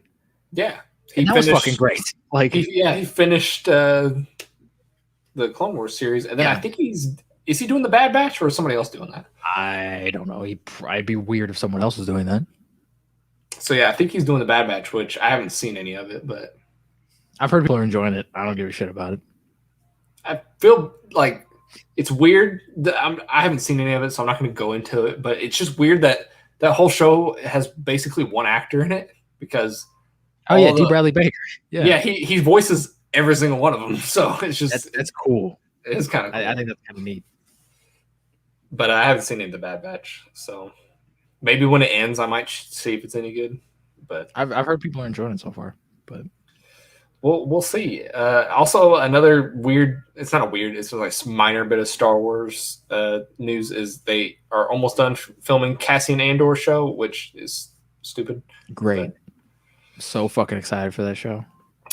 Dude, I saw on this post, I look at the comments also, and the top comment was somebody going like, oh yeah, I can't wait to see more K2SO, and I felt like just being like, oh yeah, too bad he's not in this show. Yeah, it's so weird that Lucasfilm, like, it's almost like they're doing it on purpose, where they just like, let's make something, but then let's not put anything that people like about Star Wars into this show. Like the thing that everyone liked from Rogue One, let's just not have it. Like, that feels intentional in a way. Maybe it is. Maybe Kathleen Kennedy hates Star Wars and wants to. It feels like a WB situation where they're just like, fuck you, we're gonna do what we want. It maybe. They should have made a show about the blind guy. I don't remember his name, but Chirrut Imwe and Baze Malthus should get their own fucking movie. They should have. They were awesome, and they were interesting characters. Instead of doing the Cassian Andor crap, do that. You gotta give it to fucking Mr. Whispers. Dude, that show's gonna be so boring. Like, I don't care. What is it? Like, is there a plot? I don't know. It's just probably gonna be Discount Han Solo doing Discount Han Solo stuff. I don't know. It's not even fair to really call him Discount Han Solo. He's like Dollar General Han Solo. He's like the stuntman of Han Solo. He's the stuntman's stuntman for Han Solo. Yeah. So like, he's the guy that you send in when you know you're gonna die during the stunt. And you're like, all right. He's the understudy for the stunt double. Exactly. Like, he's going in. He's very expendable. Like, right. Nobody cares about this guy. Yeah. So it's one of those things that I'm just like, why do we need this? Why? We don't need any of these fucking shows that they're putting out. Could this be the first thing that doesn't have a lightsaber in it? Maybe. But it's I mean, you could have said that about Solo, but they found a way to squeeze one into there. I'm sure the last fucking episode we'll have some fucking reference to a lightsaber. We'll show some fucking he'll meet Luke Skywalker or some shit in it. The Mandalorian almost did it, but then they put in the Darksaber in it, which isn't the worst thing ever. The Darksaber is technically a lightsaber. I don't care what anyone says. It's a saber and it's light coming out of it. And then they fucking put Luke Skywalker in it. Mm-hmm. But the Darksaber, even in season 1, they couldn't avoid putting a fucking lightsaber in it. The Darksaber makes sense though, because that's a Mandalorian thing. I don't care. It's just like, we have to have a lightsaber in everything. If that's what Lucasfilm thinks Star Wars is and why people like Star Wars, they do not deserve to make Star Wars content. If that's what they think, like, we have to have a lightsaber in everything because that's what people want to see, they shouldn't be making Star Wars content. I mean, it seems like that's what it is, because they seem to shove a lightsaber in everything they make. So. Yeah, because they don't understand why? Like, say what you will about George Lucas, he's not a great filmmaker, especially after the prequels, but he understood what people wanted to see. Like, the prequels have a really interesting story, and they do build on the world of Star Wars in a really neat way. They're just not well-made movies. If you got someone who like, even if he wrote the movies, if you got in a better director, you could have made the prequels somewhat good. Like, Yeah. if you just kind of trim down the scripts and stuff like that. Like, If you George let, Lucas is an imaginative guy, and he understands what made Star Wars Star Wars. honestly, if you would have let the actors emote more, it would have probably been a lot better. Well, I mean, that's a problem with the direction mostly. I know, but if just that little bit of, hey, it would have been a little bit better, yeah. Let's let Samuel L. Jackson be Samuel L. Jackson as Mace Windu. Like, yeah, it would have just made the world's difference. Even if the script isn't the best, like it would have made that difference. Yeah, at least you'd have some charisma from some characters. Exactly. The only charisma you get is from Ewan McGregor, anyways, and even that he sometimes says, and even that, it's like barely. Like he's trying, but he's not really succeeding. But he's trying at least, and that's something. Yeah, I mean, I guess you could argue Yoda has charisma, but that's not really. Sure. Other than that, and then old Palps, he's giving all he can. Well, I mean, Ian McDermott is a fucking genius. So I mean, he kind of substituted for everyone's charisma. He was like, no one else is charismatic, so I'm just gonna fucking take all. I'm gonna go as hard as possible. I'm gonna steal the fucking show. And he did. So he succeeded. That's all my Star Wars news. I knew that Mandalorian thing would poke your button, so it's just. And I don't even care about Star Wars anymore. I'm not emotionally invested in Star Wars anymore, but I just feel bad for Star Wars fans who are still sticking with Disney Star Wars stuff. Because clearly, Disney does not care. They don't give a shit. And they know that anything they put in Star Wars is going to do like gangbusters, because that's all people want to see from Star Wars. It's just, oh, Boba Fett's back. Ahsoka's back. Like, that's all anyone cares about. And it's like, you guys don't care about, like, good stories. You guys don't care about, like, expanding the world of Star Wars. The world of Star Wars is incredibly small because they refuse to build the world and tell more stories in this universe. The world of Star Wars is insanely small. Everything has to be connected to everything. That's not a universe. And it's weird. I mean, comparing it to the MCU feels a lot bigger, and most of those movies take place on Earth. And the MCU feels like a lot bigger world than Star Wars does. It does, because they're expanding it in a lot of ways. They're not crossing everything over. I mean, I'm sure they might, especially now with like Secret Invasion and stuff. I'm sure they're going to try to connect more stuff. But like, they have TV shows that are kind of telling their own little small stories, and then they have the movies, and they have more movies coming out that, like, I don't think Shang-Chi is going to like cross over with everything. Exactly. I'm sure he might show up in Secret Invasion or an Avengers movie or something, but he's not going to be in every fucking Avengers movie probably.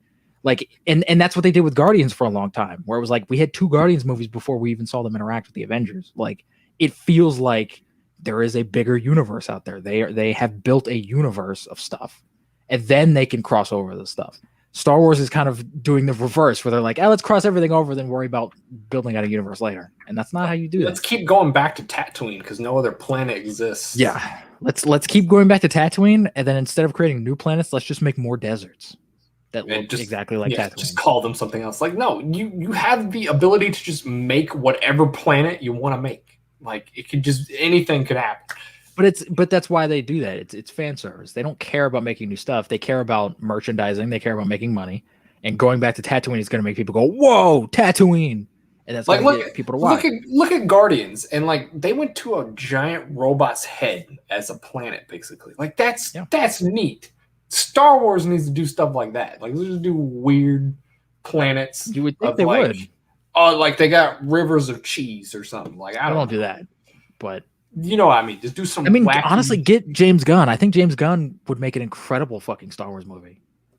I don't know if he cares about Star Wars at all, but I don't know if he does either. But maybe we need that. Maybe we, because usually the people, it's like horror movies. Some of the best horror movies came from directors that didn't really give a shit about horror movies.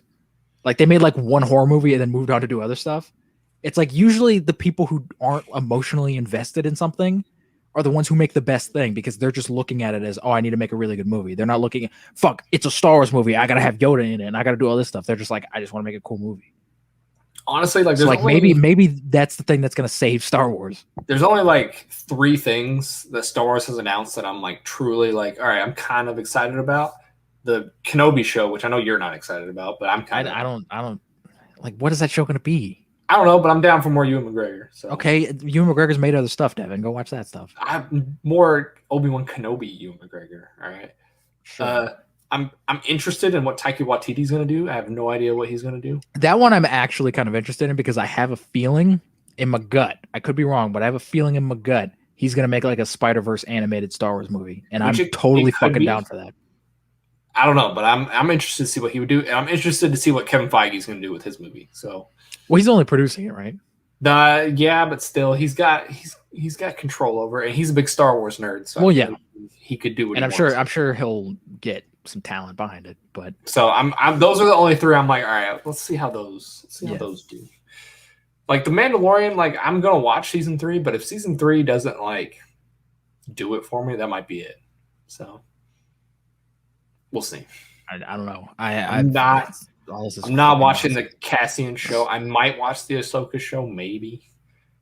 But I don't know. Well, I mean, the sad part about this, and this might be where Marvel's kind of stepping into with these shows, where eventually you're gonna have to watch everything in order for everything to make sense. Like, because Ahsoka is gonna be aping off of the Mandalorian, and then they're gonna have Boba Fett ape off of Ahsoka, and they're all gonna like tie into each other. They're gonna have their own little TV universe, and then there's gonna be stuff in it where it's like, I don't know what that is because I didn't see season 18 of Mandalorian.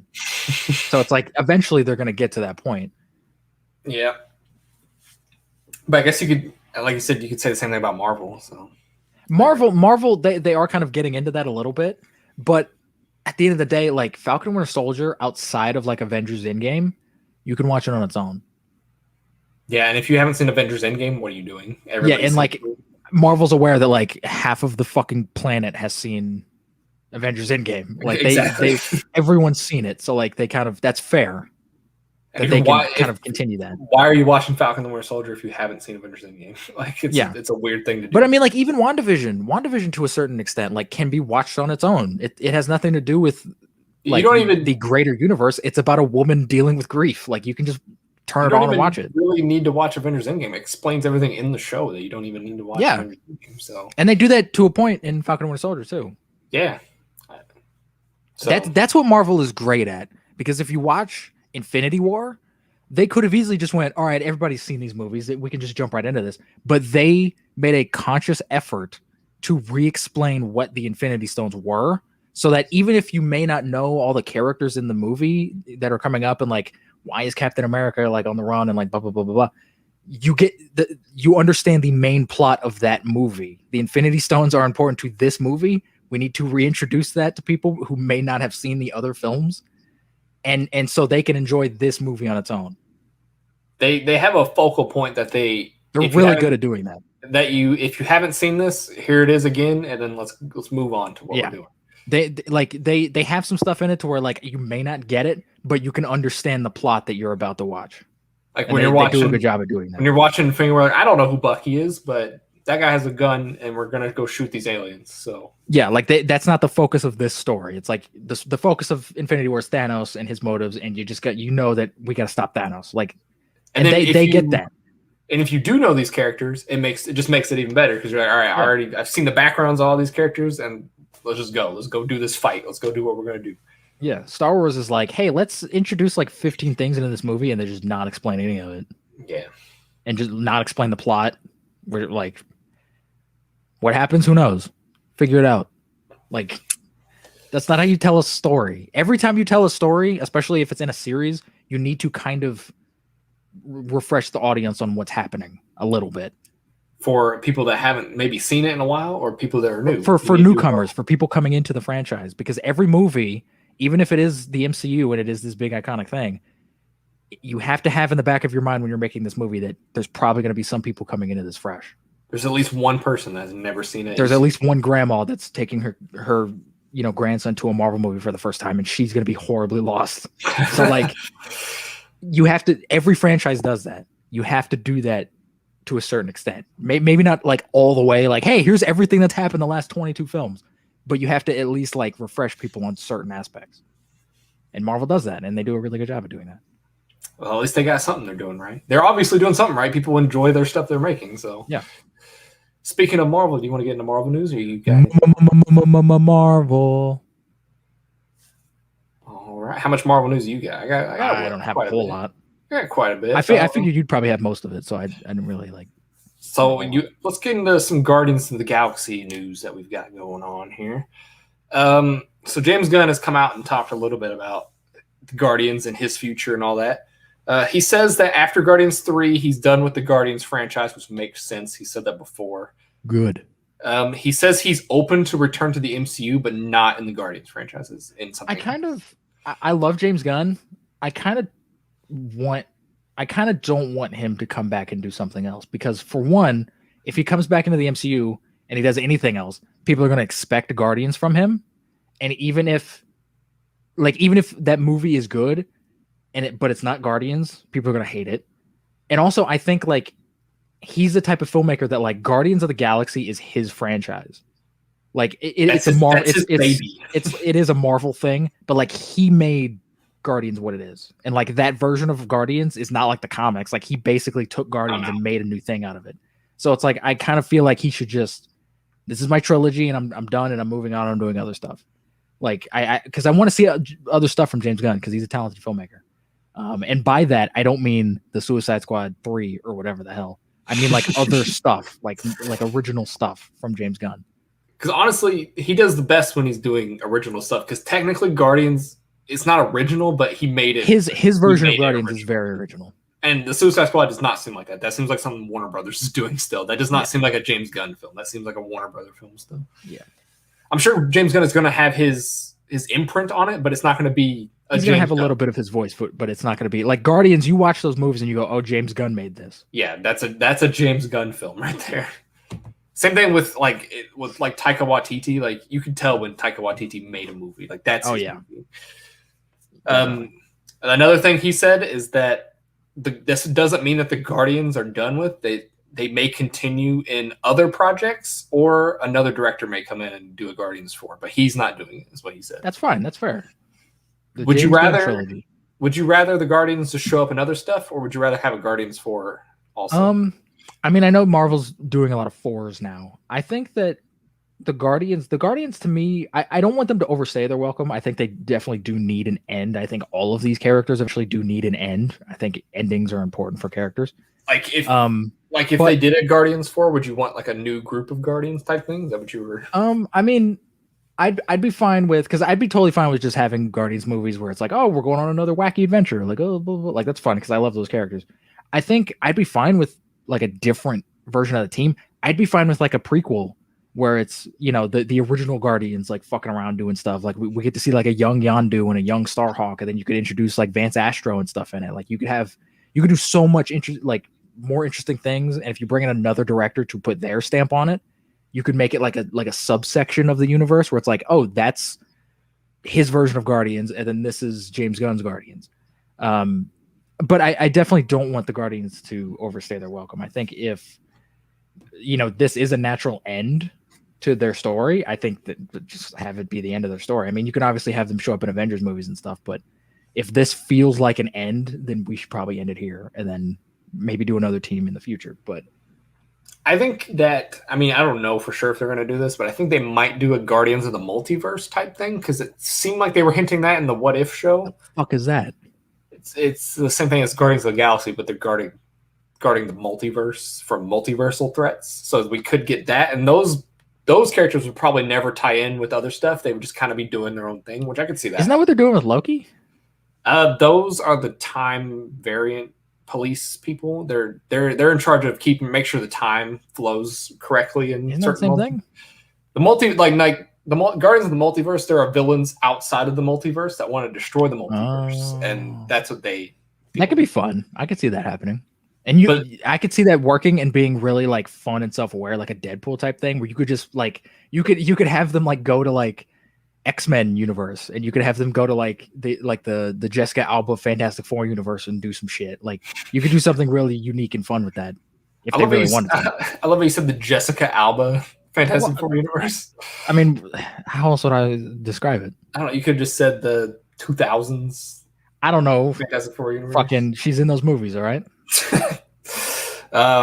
So yeah, we knew James Gunn was going to be done after Guardians 3. Yeah, I think that's appropriate. I don't think he'll come back to the MCU. He may be like a consultant for things, but I don't think he's going to come back and direct something. That's fine. That's fair. And then, I want him to move on and do other stuff. Yeah, he needs to go do some more original. Like now that he has clout and he's like a famous director now, he can do fucking anything. And I want to see more original stuff from James Gunn. Yeah, it'd be awesome. But I don't know if we're gonna get a Guardians 4 or I don't know if maybe the Guardians will just die, most of them in Guardians 3. I don't know. That's gonna be rough. I know everybody who said that they read the script said most of them cried. So. Well, I mean, here's the thing: like, they don't necessarily need to die. I know a lot of people think like, oh, it's an ending; everyone needs to die. You don't necessarily have to kill them off in order for it to be an end. You can end the story and still have them. Star-Lord's going off and he's doing his own thing and blah blah blah. The biggest reservation I have with Guardians 3 is like, what the fuck is he gonna do with Gamora? I don't know. That's the one thing that I'm kind of like a little bit worried about. I have faith in James Gunn and he's gonna like. Apparently, he's been done with the script since like a little bit after Guardians 2. So he knew what was going to happen to Gamora because he said he didn't change the script. No, yeah, I'm sure he told Marvel what was going to happen, and then they like kind of put that around Infinity War and Endgame. But it's just like, to me, that doesn't really seem like a natural progression for that character. It seems like he's kind of taking a step back with that character a little bit, which is kind of weird. Maybe Gamora's not in Guardians 3. I don't know. That's very strange. I have no idea. I don't know how they're going to do it. We'll have to wait and see. I have faith, though, that James Gunn can pull off something. I have faith in whatever he does. I'm sure it's going to be great, but I don't know. I'm just a little. That's just the little worry. That's the only thing I'm worried about in Guardians 3. I'm sure it's going to be awesome. I'm sure it's going to make me cry because the second one almost did. So I'm sure. And I heard someone. I saw someone. They posted a photo and they said the first Guardians logo was brown and Groot died in the first one, and then the second Guardians logo was blue and Yondu died. So then the new Guardians logo is like grayish, and everyone's like, "Oh, is Drax gonna fucking die?" I have some news on that. Oh shit! So good segue there. Good segue there. I didn't know. I didn't do that intentionally. It's nothing concrete, but Dave Bautista came out and he said Guardians 3 is his last MCU movie. No, but he didn't want to like leave it like that. Because everybody be like, "Oh well, he's dying. He's dead." Well, yeah, he's not gonna be. Hey, I'm dead in the next movie. He said he's like, I'm 54. Like I kind of want to just be done with these action movies. He says the character may live on, but with another actor. That's what he said. Oh wow, that'd be interesting. That's an interesting way to put it. Okay, that's what he said. That was. Well, I mean, there is a multiverse, so I guess you could just bring in another person to do it if you wanted to. But I also know that he's like wants to play Bane like really bad, so I'm sure he's like, I want to be Bane before I die. But fuck, man, I hope Drax doesn't die. That's gonna be rough. I know that'd be rough. Because Yondu's death hit me hard in Guardians 2. Like I remember sitting in the theater and just bawling like a bitch. I was like, I didn't expect to care about this fucking goofy blue man in this movie, but I did. So Drax, like that's gonna be rough because I know James Gunn. And he's gonna make like, I know Drax is kind of the goofy like, I don't know, I don't understand humor and whatever. He's gonna make his death fucking so sad. I can see Drax, or I can see Rocket kicking the bucket. I can see either one. No, don't kill Rocket. That's my guess on deaths. One or not, if not both of those. Don't kill Rocket. Rocket's had a tragic. Honestly, you could keep Rocket around. He's a CGI character. You could keep. Yeah, I would keep him. I would think get rid of the dude who spends hours and hours in makeup. Yeah, get rid of the guy who spends 18 hours in makeup. Yeah, that makes sense. Body. I don't blame Dave Bautista. Like I don't blame him at all. He's getting old. He probably hates sitting in that makeup chair. I'm sure he doesn't want to be in. He probably hates fucking working out constantly. Yeah, like he wants to just kind of like, hey, I'm Dave Bautista, and he's a really good actor, surprisingly. And I'm sure he wants to like expand into other stuff. And being a jacked motherfucker all the time is kind of limiting. Yeah. So I'm sure like he wants to kind of like maybe slim down for some stuff and like do other things. Yeah. Well, let's see what happens in Guardians 3. He could be lying. He could just sign a new contract tomorrow and lying fucker. But we know he's in Thor 4 and Guardians 3, so he's got 2 more movies at least. Well, yeah, Thor 4 I think is before Guardians 3. Yeah, so that makes sense. That's fair. It is. Apparently, a lot. I don't know why the light keeps flickering here. Apparently, a lot of the Guardians are in Thor 4. The only one that wasn't confirmed was Zoe Saldana, so that makes sense. Total fucking sense. Makes sense. And we don't have any confirmation if Groot or Rocket are in there because they're not on set. So I'm sure they're going to be in there somewhere because they're fucking CG. Yeah, I'm sure they are. They're going to be fucking playing Fortnite with Korg. Oh, maybe. You think Korg's going to be in Thor 4? Of course he is. Taika Waititi's making it. Taika Waititi's got to shove himself in every movie he makes. I mean, I was surprised when he showed up in Endgame. So, I mean. I don't like that character, but that was fun. I was like, oh, okay, that's fun. They're just chilling on the couch. That was fun. That was honestly fucking hilarious. They're just chilling on the couch in like Hawaiian shirts playing Fortnite. Like, that's hilarious. That's hilarious. To be completely honest, like that's funny. I don't know. That's all the Guardian stuff I have. Let's see what else. We got some new title reveals. We can talk about that for a little bit. That was big news. That was big news. We got Black Panther 2 is officially called Black Panther Wakanda Forever. How do you feel about that? I think that title's a little on the nose, and it's not the best title in the world that they could have picked. I think it's fine. I'm not going to call it that. I'm just going to call it Black Panther 2, which I think they probably should have just called it Black Panther 2, to be honest. And I think they are definitely leaning into the whole, like, the future of Black Panther is kind of going to be a little bit more about Wakanda now that Chadwick's, sadly passed away. I think they're kind of going to focus a little bit more on Wakanda itself, especially with that Wakanda show they have coming out. So I think it's going to tie into the title a little bit.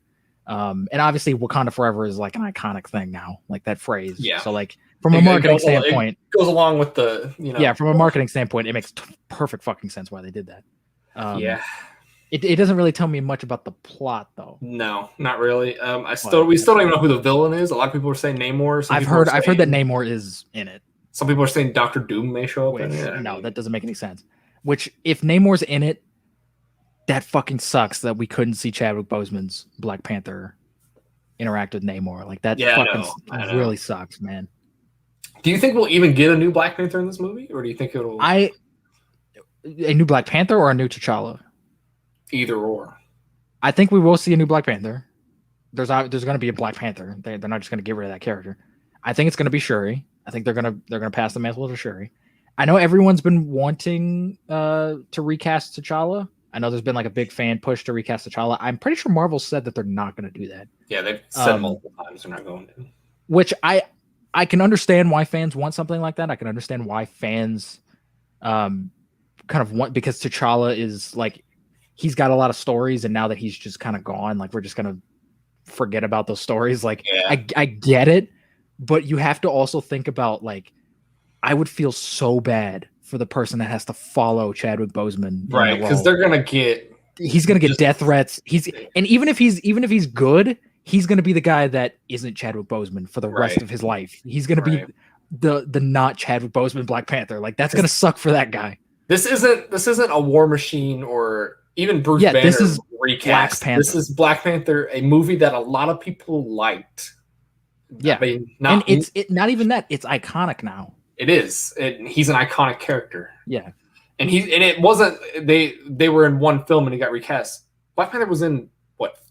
He was in like four movies. He was very much like, oh, it's Chadwick Boseman. If he was just in Civil War and then he passed away, or was just like, I don't want to do this shit anymore, and then they recast that, people probably would have been a little bit more okay with that. But no, it's like he's Black Panther. Like, right. He's been around for a while. Yeah. It just sucks. I mean, I wish we could have seen more of his Black Panther, but it's very unfortunate. But I think I think like going back, I haven't seen Black Panther since he passed, but it's hard for me, like, because I've been trying to finish Chadwick Boseman's filmography. It's really hard for me now to like watch a lot of his movies that he's in, just because it's like he was so fucking good in everything he was in, and it sucks that he's gone. And he tried so hard for every character he played, because he played basically iconic characters in almost every major movie that he was in. Basically, yeah. He played real life figures who were important. He played fucking Black Panther, and he nailed almost every single one. Like I've never seen a bad performance from him. So like, he went above and beyond to just make those characters feel real, and he did. And also, what people are lacking in understanding is that I know Chadwick Boseman is the type of guy who would want T'Challa to live on like past him. He's not one of those people who'd be like, if he knew he wasn't gonna make it, he would have told. He'd be like, "Hey, look, you recast me." Like that seems like the person he would have. I've heard that he like told like family members that he might not make it, and if that is the case, like I want Black Panther to live on, like I don't want it to die with me. He didn't say quite that. I'm paraphrasing, but like he's been open about that before. Like honestly, that seems like something he would say too. So yeah, he understands that like the character's bigger than him. Like he gets that, and I'm sure he would want this. But you have to realize that a lot of the good that came from the Black Panther movie and that version of the character came from Chadwick Boseman. Like him and Ryan Coogler kind of crafted this version of Black Panther together. So it's like without him, it just feels different. It's going to feel like a different T'Challa. So I think and from a marketing point of view, having a black female take up the role of Black Panther, that's going to do gangbusters for Marvel. That's going to be, and then they can fucking market that like crazy. If they do that and they make sure Black Panther needs to fix her character, because I'm not. Well, I think that's going to be her arc in the movie. It's her like maturing and realizing that, hey, you know, my technology is cool and everything, but sometimes you got to go back to the more traditional ways and do shit. Because that to me seems like a natural arc for her to have. She starts off as a little snot-nosed little sister, and then she becomes something greater, and she's thrusted into a situation. The main thing I'm worried about with that is don't make her a Mary Sue. I have a feeling they might do that if that's possible. I don't know. Since Ryan Coogler is directing, I think he knows enough to not do that, but I mean, hopefully we'll see. We'll see how it goes. I kind of prefer Lupita Nyong'o as Black Panther just because she's cool. Because I like her. What's her name?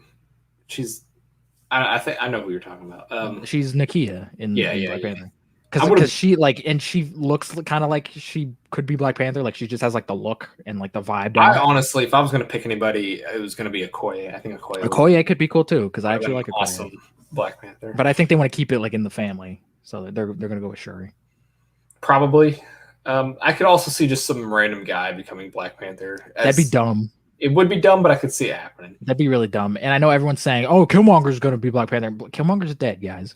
Honestly, I don't know if you saw the first movie, but Killmonger's dead. I don't know how they would bring him back, but if they did, I'd be okay with Michael B. Jordan being Black Panther. There's several different ways they could bring him back. I would love Michael B. Jordan to be Black Panther, but they fucked up by killing him, and they have to deal with that. I think this is a special circumstance, though. Like, no, I'd be fuck okay you. with it. No, he's dead. I'm just saying.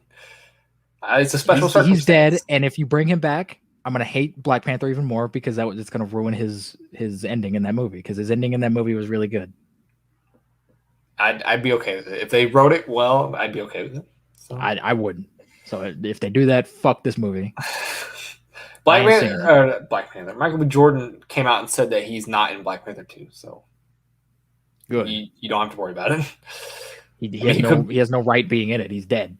He could be lying, but I don't. I mean, he could. I mean, I never trust any of these Marvel fucks because they'll say something and it's like, oh well, actually, I was lying. Oh, it's like, all right, you fucker. But I believe because he's doing other stuff, so I don't think he is coming back. He's got like 15 movies coming out. Probably he's got other stuff he's got to worry about. And then the other title role we got the Marvels. Mm-hmm. Any thoughts on this? I think it's interesting, and I talked to you a little bit about this. I think when I spoke to you about it, I think I worded it differently than what I actually meant by it. I don't think they're trying to phase out Carol Danvers, but I definitely think she's going to take a little bit more of a back seat in the universe. Because if you look at something like Civil War had a lot of characters in it, and it was definitely Captain America and Iron Man's story, but it was still, at the end of the day, called Captain America Civil War. It still, at the end of the day, was a Captain America story about Cap and him, finishing the trilogy and going and continuing his story. I think Carol Danvers isn't going to be a major player in this because it's not called Captain Marvel and the Marvels or something. It's just called the Marvels. And I have a feeling once Miss Marvel comes out and, they're going to bring Monica Rambeau into this, I have a feeling they're going to be a little bit more of the stars of the movie, and Carol Danvers is kind of going to take a little bit of a backseat. It's possible. That's what I got from this. Because if it was about Captain Marvel, why not call it why not have Captain Marvel in the title and say, hey, this is a Captain Marvel story? And I know a lot of people don't really like her version of Captain Marvel that much, so that could be also what they're doing. Like, all right, she's still here, but she's kind of like she's doing which her I thing. think is so weird that Marvel like they made such a big deal about, hey, we have to get Captain Marvel out because she's super important to Endgame, and then she showed up at Endgame for like 5 seconds. Exactly. And it's like, so I think Marvel's kind of aware that this character is kind of like lame, but then it's like, why introduce it? It's hard because she's got the Superman effect of like she's too powerful. But to do tone much her for down then. Give her a big threat. You That's all you have to do. You can't really tone her down because you did Thanos and she kicked Thanos' butt and also got her butt kicked. So it's hard at that point to do that. So that might be why they're trying to like phase her, like not phase her out, but like give her a little bit of a backseat. You could also just depower her a little bit somehow. Have a MacGuffin or a character that sucks her power or something, and she's Rogue. That's what Rogue does in the comics. Yeah, there you go. Do that. Do something like that. Fuck, I want to see that now. Do that. She gets a little slightly depowered. She's not as strong. Shit, dog. Because when she's on screen and in game, she seems like she's invincible, basically. So she basically is. That's not how she is in the comics. Like she can duke it out with Thor and Hulk, but she usually loses. So she's not the most powerful character out there. I mean, I don't know about she's going to be fucking invincible. I don't know about the newer versions of her. I haven't seen any of those comics, but some of the older ones, she gets her butt kicked all the time. Somebody else mentioned when they were talking about this. Do you think we'll see Blue Marvel in this? Do you think that's a possibility? That would be interesting. I never thought of that. That would be pretty fucking neat because I actually kind of like Blue Marvel. That'd be neat. It would be neat. I don't know. Get fucking Ernie Hudson. Get Ernie Hudson as Blue Marvel? Hell yeah. I can see that. He's a little old, but I don't care. That was my only issue. Is he's a little old. I want Ernie Hudson. Give him fake abs. I don't care. Give him those Ghost Rider abs. Yeah, I don't give a shit. But speaking of Miss Marvel, by the way, did you see the leaked images that came out? Yeah, I saw a couple of them. I don't know how many were released, but I saw a couple of them. Mainly it was just her suit. Did you see that one? Yeah, I did see that. And everyone was losing their goddamn minds. And I'm like, she looks like Miss Marvel. Like, what did you guys expect? Like, they did the same thing with Hawkeye when the Hawkeye thing came out. And everyone was like, oh my God, he's wearing the Hawkeye suit. And I'm like, yeah, he's Hawkeye. Like, I mean, the suit looks pretty good. It looks great. The suit looks awesome. And that's it's fucking cool that we're so far. Phase 4 has been knocking out of the park with the suits. Oh yeah, that Sam Wilson Captain America suit is like, that's honestly like awe-inspiring. Like you look at that and you're just like, that's fucking beautiful. That the Scarlet Witch. The Scarlet Witch suit looks cool too. Amazing. So they're knocking it out with the suits so far. Yeah. But yeah, I'm interested to see what the Marvels is even going to be about. So I don't know. I feel like this is a little bit more about Miss Marvel, but I feel like it's a little weird that Miss Marvel is like obsessed with Captain Marvel, especially in the MCU, because Captain Marvel hasn't been around in the MCU. Like, does the general public know about Captain Marvel? Technically, she was around for 5 years in between Infinity War and Endgame. Was she on Earth doing shit? Yeah, she came back to Earth periodically. That's what they were in that meeting thing. She was like, I'm not going to come back for a little bit. So she's been around. If Miss Marvel didn't get dusted, she's been around. I guess that's fair. It's just I'm thinking of it as like a viewer perspective because we haven't. As a viewer perspective, you're like, yeah, she's not been on Earth that much. She was on Earth in the 90s and then in Endgame. That's about it.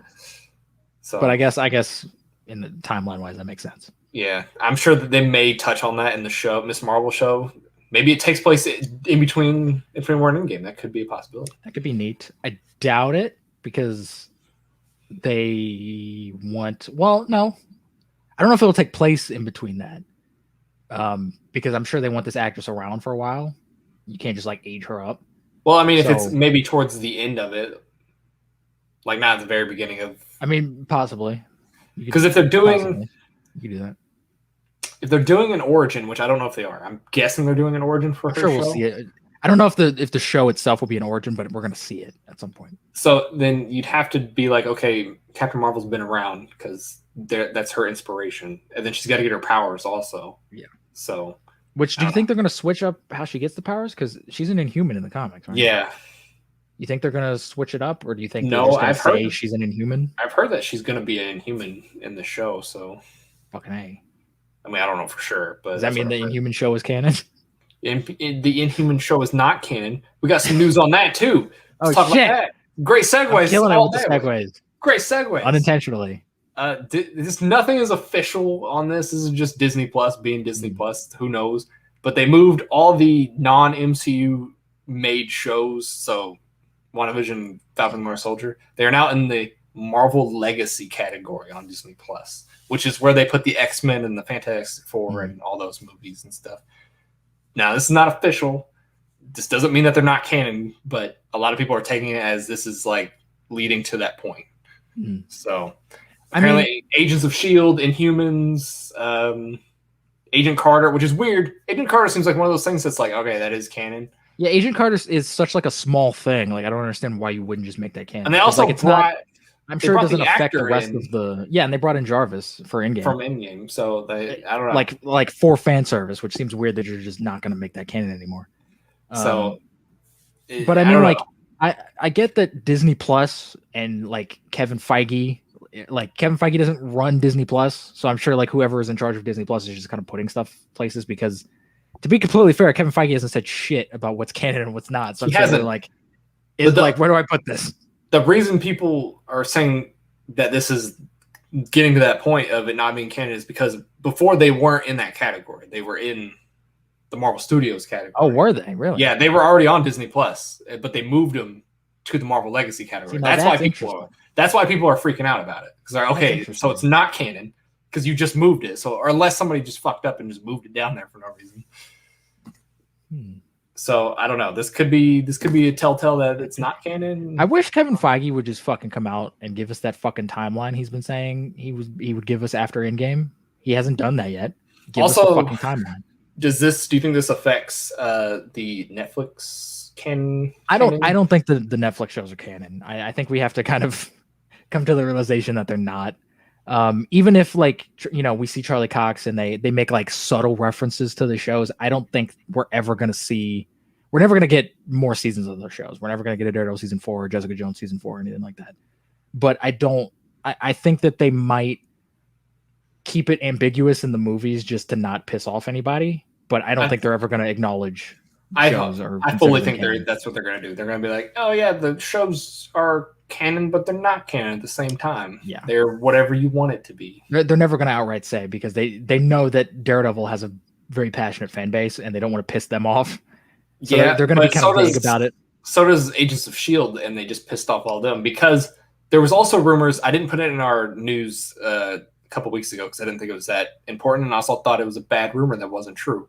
But the rumor was that they were going to recast Quake, who is from the Agents of S.H.I.E.L.D. show, in Secret Invasion. So that rumor could be true, and then on top of the Disney Plus thing, making it not canon. So I don't know. I mean, I think it would make sense to make Agents of S.H.I.E.L.D. not canon because isn't there like 18 seasons of that fucking show? There are 7, I think. So if you made that canon, that's a lot of stuff that you'd have to like. But you don't your fans to watch. You don't have to see any of that stuff because none of it. Then it's not important. So then why does it matter if it's canon? None of it directly. There is some direct tie into the movies. Like there's a thing right before Age of Ultron where it's like, oh yeah, Coulson found the scepter in Age of Ultron, and he told S.H.I.E.L.D. to tell the Avengers about it, and that's how the Avengers knew where the Loki scepter was in the beginning of Age of Ultron. But it's like not important. Like you don't need to know that. Well, then why does it matter if it's canon? If it's not important, because people want it to be canon. I don't know. Fuck those people. All right. This is simple. You just make it canon with the multiverse because just say it's a part of the multiverse. That's probably what they're going to do with all this stuff. It's probably what they're going to do. Also, at the end of Agents of S.H.I.E.L.D., they don't acknowledge Infinity War at all, and like it takes place during Infinity War. So like, I don't know. I mean, that's probably what they're going to do with the Netflix stuff, too. They're going to say it's like, yeah, the Avengers stuff happened, but in like a different timeline. Like the timeline that Loki stole the Tesseract, like whatever fucking timeline that is, that's the timeline that Daredevil set in. Like that's what they're going to say, some shit like that, just to like, it's all connected, but like not really connected. But because that's what DC's doing now, too. So I don't know why Kevin Feige doesn't want to put anything that he hasn't made in his MCU, but it's very weird, and it's honestly kind of selfish in a way. I mean, if Agents of Shield and all that isn't canon, then there's nothing in the MCU that he hasn't made. Exactly. It seems very selfish. Because it's like, dude, like he acknowledges that like Daredevil's great. He loves it. He's even said that like you can't get any better than Charlie Cox. So then just say like, yeah, whoever made the show, like they did a great show. I want it to be a part of the universe because it's a fucking great show and people love it. Like, why would you not? If I made a movie universe and then somebody else came in and made something else that was kind of like aping off of what I did, and I was like, this is fucking great. Yeah, fucking come into my universe. I'll take credit for it. Like, fucking, like, put it in. Like, why not?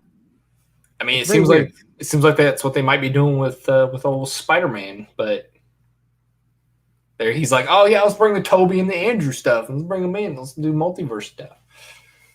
So I don't know either. Speaking of Spider-Man stuff, I got some Spider-Man news. We can go right into that too. Spider-Man. We got the great segues all around over here. So I don't know how true this is because this isn't any reliable person that I've ever heard of before. But he says that there's a good chance that Sony won't be marketing any of the other Spider-Man in this movie if they're even in it. I don't believe that for a second. I think Sony is going. I don't believe that for a goddamn second. Sony is going to put them in every trailer. They may not show them until the end of the trailer, but they're going to be in. Well, no, the first trailer, the first teaser, they're going to show them at the end. It'll be like what they did with Morbius, where it's like the trailer plays and then they have like that little like after they'll show the title, it'll be like Spider-Man No Way Home, and then you just hear Tobey Maguire go, "Hey kid," and then it comes back and then Tom Holland turns around, he's like, "What?" Then you see fucking like Andrew Garfield and Tobey Maguire step in, and they're just like, "Hey, we're gonna help," and then it cuts to black and it's like Christmas 2022 or whatever. Like that's what they're gonna do for the first trailer, and then the second, third, fourth, fifth, 18th trailer they put out, they're just going to be in it, and they're just going to be fucking around, and they're going to show all of the set pieces and all of the important moments in the movie because that's what fucking Sony does. That's what Sony does with all their marketing. I don't know why they need to hire a new marketing guy because they do a terrible job at it. I just don't think they understand that people don't want to see it. Like, I think they think that, like, oh, if we put in the trailer, people are going to love it and they're going to come see it. Like, yeah. Like, I don't think they understand, like, being surprised in a movie. Because I know when Homecoming was coming out, they put that entire like fairy sequence in the whole fucking thing. we saw Spider-Man fuck it up, and then we saw Iron Man come in and save the day. We saw the whole fucking scene. Like I don't get it. I don't know why they want to put it in every fucking thing. I don't know. It's very weird. I didn't watch a lot of the Spider-Man Far From Home trailer, so I don't know what. Yeah, I watched like the first one, but I'm sure they spoiled quite a bit. I'm sure there was literally like, because in the first trailer they were like, "Oh, I'm Mysterio, I'm from the multiverse." I'm sure in like the second trailer they're like, "I ain't from the fucking multiverse." Like, I'm sure they like spoiled that he's a villain, even though we all know. But I'm sure they like spoiled in one of the earlier trailers. They're like, "Oh, he's not who he says he is." Ooh. Like, and then they like you said, they blew their load with Morbius. They couldn't keep Michael Keaton out of that trailer. They put him. Now, I would have shit my pants if I went into Morbius and if all of a sudden fucking Batman shows up. I would have lost it. I'd be like, this doesn't make any sense, but fuck, that's cool, man. You'd say he's Batman and not Vulture. You'd be like, oh, it's Batman. He's Batman. He just shows up in Morbius for no reason. He's coming back as Batman, so he's Batman again. So fuck you. And then this other Spider-Man news. Me and you talked about this a little bit. Andrew Garfield was in an interview and he was saying that he shoots down that he's in Spider-Man 3. He said that all of this is so funny because I saw the video you sent me, and then I saw another interview where the first interview I watched, he actually like it was a little bit more convincing, where it seemed like yeah, I'm not in it, like, you know, I would love to, but like I'm not in it, whatever. But the video you showed me, it very much seemed like he was trying not to say some shit. Like it very much felt like he was like, yeah, I don't know. I'm not in it. I don't know what the fuck. Like, he was very like nervous and like trying to clearly like not spill some shit. He wasn't trying to be like. He was trying to be like, I don't want to be the next Tom Holland. I don't want to like ruin anything. And it very much felt like, and he got like really like angry about it too. He was like, I'm in the fucking movie. Like, if he wasn't in the movie, he wouldn't be that upset about it. He'd go, I'm not in the movie. You know, I haven't got a call. You know, I would love to do it, but I'm not in the movie. He would go, I am in the goddamn movie. What's even funnier though is then I sent you this too. Like 2 days later, he says, never say never. Yeah. It's like, well, maybe I'm in the movie. It's like, no, you're either in it or you're not, Andrew, you British fuck. It's like we all know you're in it. Just like fucking just come out and say it. Just say you're I'm sure they want to wait. Like I'm sure they do. But it's like we all know you're in it. That's like going up to Tobey Maguire and he's like, I ain't in the goddamn movie. And then like a day later he's like, yeah, maybe. What's funny is that what? So I didn't send you this, but there was some Toby news at the same time as the Andrew Garfield stuff was going on. Somebody got a picture of Tobey Maguire. He's shaved and a lot more muscular than he normally is. So that's a little strange. I thought you were gonna say like in that interview, Tobey Maguire was like walking in the background and someone they're like, oh, it's confirmed. No, but it was around the same like couple days. Somebody took a picture of Toby. I mean, Toby doesn't shave very often. He looks like a homeless man. Yeah, he's been bearded for a while. So, and I don't think he has any roles right now where he needs to work out. So, who's hiring Tobey Maguire for anything? So, like, he's in it. Like, there's no like denying it at this point. Yeah, and also it's always funny when these actors like when people ask them stuff and they go, "Oh, I don't know, never say never." It's like you're in it. Yeah, like if you weren't in it, you would have said no. If you're not in it, you would have said no. Yeah, even if no, I'm not in it. Like whatever. And then even if you were in it and you had to say no, you would just say no still. So you're like, it's weird. Yeah, you'd be even if Marvel was like, "Hey, don't tell anyone you're in this." You just go, "No, I'm not in it." Like I would love to, but whatever. Don't be like, "Hey, are you in this?" I don't know. Like you're in it. Maybe.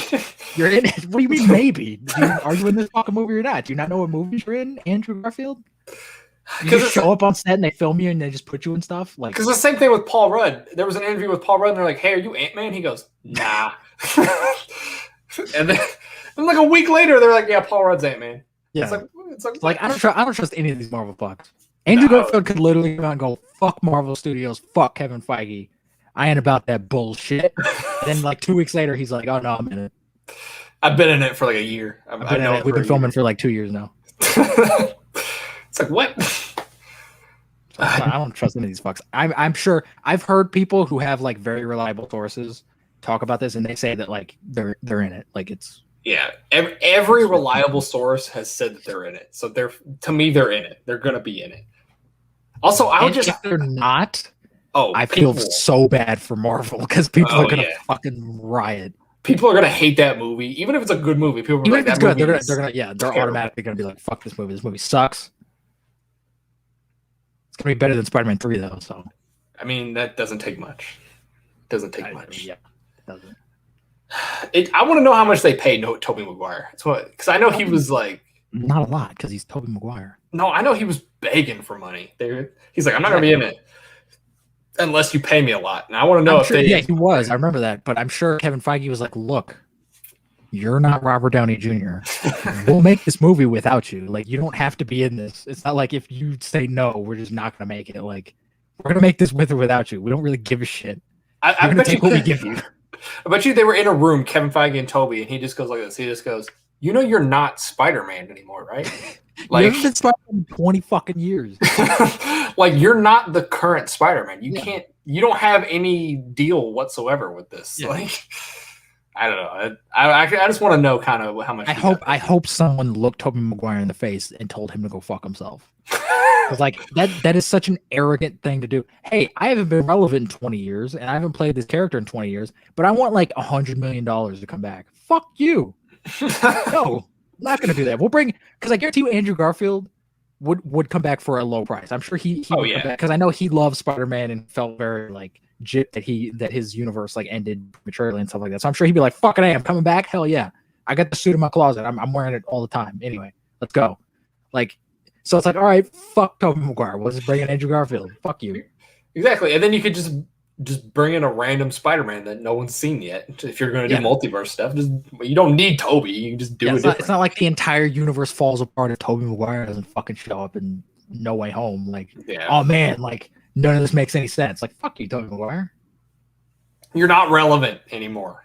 No, you've never been relevant. You were Spider-Man. You were a little bit relevant, but you've never been super relevant. Anyways, that's just funny to me. I love how Andrew Garfield if he was in the MCU as Spider-Man, he would be Tom Holland. He wouldn't be able to like keep. He would be Tom Holland, but like unintentionally because he's not like saying anything, but it's just the way he acts. He's just, I ain't in the fucking movie, and it's like you're clearly not keeping a poker face. Like, it's like, why are you so angry about it then? Yeah, like I'm sure people are asking you this all day. Like I'm sure you're annoyed by it, but you're like physically like upset and angry. Maybe he's angry that he's not in the movie. Maybe he's like I want to be in the movie, but he's not saying that. He's not saying like I wish I was in the fucking movie. Why didn't anybody call me? Like he's just like I ain't in the fucking movie. And he's like stuttering and he's like looking around. Like he never looked that interviewer in the eye when he said he wasn't in it. He was always looking around. He's like I ain't in the fucking movie. And it's like who are you looking at, Andrew? Is Kevin Feige like standing over the laptop? Kevin Feige like a gun? Is he like pointing a gun at you? Kevin Feige's got his Marvel snipers next to him, and they're just like, "Oh, we're gonna get him." Like I don't know what to say. Who am I? He probably shouldn't be in interviews until that trailer comes out. That's what he's got other stuff to promote. You can't just like I'm just gonna be incognito until the Spider-Man trailer comes out. Or just let him say he's in it, and then just let the internet explode. Who cares? Everybody because I think Kevin Feige's smart and he's going, hey, I want people to fucking witness this in the theater, and Sony's like, but we want people to know. It's like no, it's like the first one, the second one made $1 billion, and they weren't even rumored to be in that one. This one's gonna do fine. That's fair, but Sony doesn't have faith in anything they make, so they don't, and especially with like Venom and Morbius stuff, they have no faith in those. They were like, "Oh, we got to put Michael Keaton in the trailer. People aren't going to watch it because it's not MCU." And the main thing that they had the least amount of faith in won a fucking Oscar. What was that? Spider-Verse. Oh yeah. Because they were like, "Sure, make your little fucking animated movie, whatever. We're going to focus on the Venom verse." And then it came out and everyone loved it, and it won an Oscar. Like, it just proves Sony doesn't know what they're doing. Sony's clueless.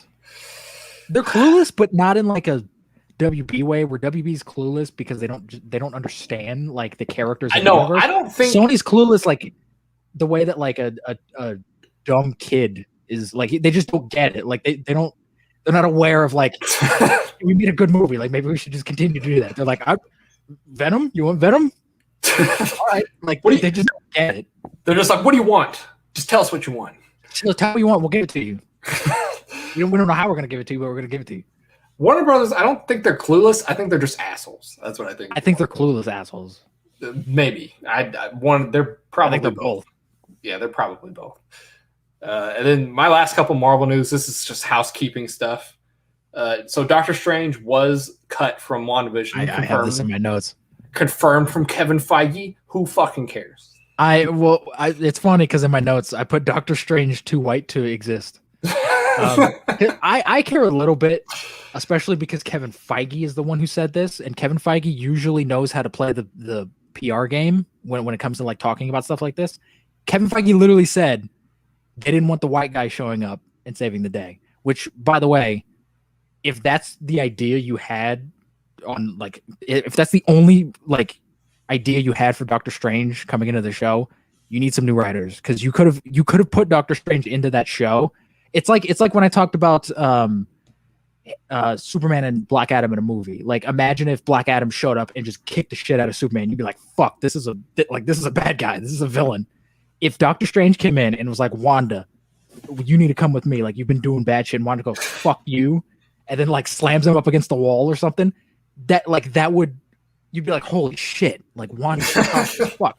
You could do something like that. Like, you could introduce him in another way other than him just showing up and saving the day and, hey, here's how to use your powers, Wanda. Like, you could have him show up to establish how like bad Wanda is and how powerful Wanda has become. You could do so much with it. And the fact that the fact that he included white guy means that he was cut because he was white.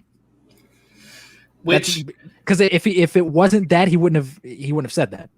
True. Also, like you said, Kevin Feige handles the PR stuff. He really does. Extremely well. Very weird that he said this. This is like his first slip up, if this is a slip up. Yeah, I don't know. This is very odd. But he was like drunk when they called him. Maybe he's too white. I don't fucking know. Maybe he didn't mean to say like white guy. He just said he didn't want somebody else to come in and save the day. Fine. Say that. I don't know. Maybe he had the Black Lives Matter stuff on his mind, and it slipped. I don't know. Just thinking about black people constantly. I don't know, but I know a lot of people were mad because a lot of leakers were like, "Oh yeah, Doctor Strange is," and then he wasn't, and people are like, "Those leakers are stupid." I'm not as upset about Doctor Strange not being in the show. That's not what I'm pissed off at. I'm pissed off that care that he was cut. He was like, cut it's not because a big deal to me. I don't give a shit that he's in the show or not. Because that's not what the show was about. Like, it would have been a little jarring. Like, you could have introduced him into the show in an interesting way, like I said, but he didn't need to be in the show. Like that, no. It wasn't about him at all. It's a little frustrating though that he clearly said he was cut because he was a white guy. Yeah. Like he flat out said that. And that's what I'm pissed off at because that's stupid. It is stupid. I don't know what that means. I don't know. It means Doctor Strange is too white to exist. Also, apparently nobody even cared about that. Like nobody was like, "Oh yeah, that's a bad thing." Nobody was like. Everyone wanted that, so they would have been fine with that. No, about Kevin Feige saying it was because he was white. Nobody cared. Nobody seemed to care that he said that. Really? No one came out about that? No, I haven't heard it. I mean, I haven't heard anything about it. Jesus Christ. So, I mean, nobody seemed to care. It's such an interesting time that we're just allowed to be racist now, and nobody gives a shit, but only towards white people, and just whatever. Whatever. They can take it. Racism is racism. I don't give a fuck who's it's directed towards. It's racism. Kevin Feige, you are a racist now, and I will continue to tell you that you are a racist. You're racist towards your own race. Exactly. How dare you? How dare you? He is. I don't know. I think this was just a slip up of words or something. I don't care. He said it. He did. There's no taking that back. He said it. Anyways, another housekeeping bit of news. Loki is officially going to be released on Wednesdays instead of Fridays. That doesn't really mean anything. I saw that. That's weird. Apparently, this is a PR stunt. For what? Because he's the god of mischief, so he's not doing things as normal. Oh. Fuck off. Put it on Friday. Nah, they're doing Wednesdays. Fuck that stupid shit. So, it's not like it's coming out still. Okay. Fuck you. Put it out on Friday. Why? Who cares if it comes out on Wednesday or Friday? Because Friday, it's like the weekend. It's like, oh, cool, it's the weekend. I get to enjoy some Marvel stuff. You can still watch it on Friday. Nobody's forcing you to watch it on Wednesday. From Wednesday to Friday, that shit's going to be spoiled anyway. Yes. I don't have to watch the episode then. I mean, or just watch it on Wednesday like everybody else. Fuck that. I'm going to watch it on Friday. I'm not going to watch Loki anyway, so I don't really care. You're not watching Loki? No, I've said that from the start. I'm not watching Loki. Dude, Loki looks like it's going to be so good. It just doesn't seem interesting to me. Loki seems like it's going to be so fun. And I'm kind of tired of Loki also. You're tired of Loki? Loki died. This is a different Loki. It's Loki. It's Tom Hiddleston as Loki. It's Loki. I'm tired of Loki. But we're going to see some multiverse stuff. Cool. That's fine. That's not interesting. Is that the whole show? Is it just Loki popping around in different multiverses? I don't know. What that's not. I don't need to watch that show. But it seems cool, Wade. Sure. Anyways, you're gonna watch the show. You just tell me what happens in the show. I don't want to tell you what happens. I just want you to watch it so we can talk about what happens. Just talk about what happens. Just tell me what happens in the show. Because unless something massive fucking happens, groundbreaking, I don't think anything major is gonna happen in the show. And I need to watch it in order for Secret Invasion to make sense. You never know. I'm sure I'll be fine. Anyways, my last bit of news: Anthony Mackie is already training and preparing for his next role. Already, we don't know what it is. My guess is Secret Invasion. I have no idea. His next MCU role? Yeah, it's next MCU. I think Secret Invasion is coming out before Captain America 4. Oh, it most definitely is. Because I'm sure they don't even have a script for Captain America 4 yet. Yeah, and they've already got a script for Secret Invasion, apparently. Yeah. Or it's in the writing or something. So, which, that's fine. Because apparently, according to Anthony Mackie himself, which I don't know if I fucking believe him, but he said that, he never wears, he's never had a muscle suit. He's just always that jacked. But if you look at the fucking Captain America suit, there's clearly padding in it. So what the fuck are you talking about, Anthony Mackie? Because there's shoulder pads and, he's a little bigger. Andy Mackie is a big guy. I mean, He's a very big dude. Yeah, he's not like tiny. Yeah. So, I mean, I don't know. What's up with that fucking cap suit though? I don't know. Mackie. Mackie. Answer for your sins. But he's already apparently preparing for his next role. I mean, I guess he could show up in Black Panther 2. I don't want that. Don't do that. I don't know why he would, but I'm just trying to think of the next couple stuff that's coming out. And the only thing I can think of, he'd be in a Secret Invasion.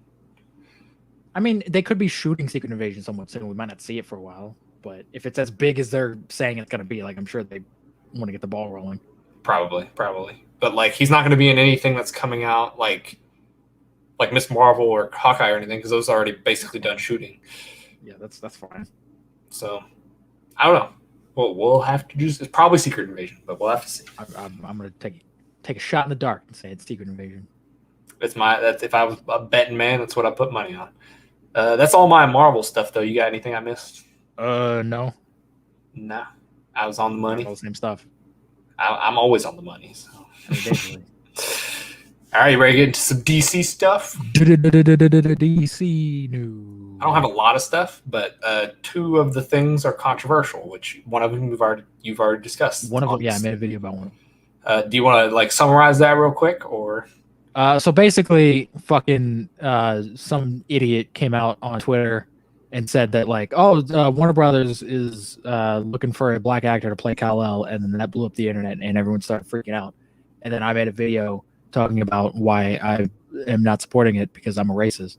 And it's just like, this is such a stupid fucking idea for them to do. Because, and I understand, and I even say in that video, because I'm sure there's going to be these fucks that come out of the woodwork and be like, oh, well, actually, Calvin Ellis's real name is Kal-El. I'm aware of this, and I addressed this in the video. I don't think WB is doing Calvin Ellis because they would have said, we're looking for a black actor to play Calvin Ellis.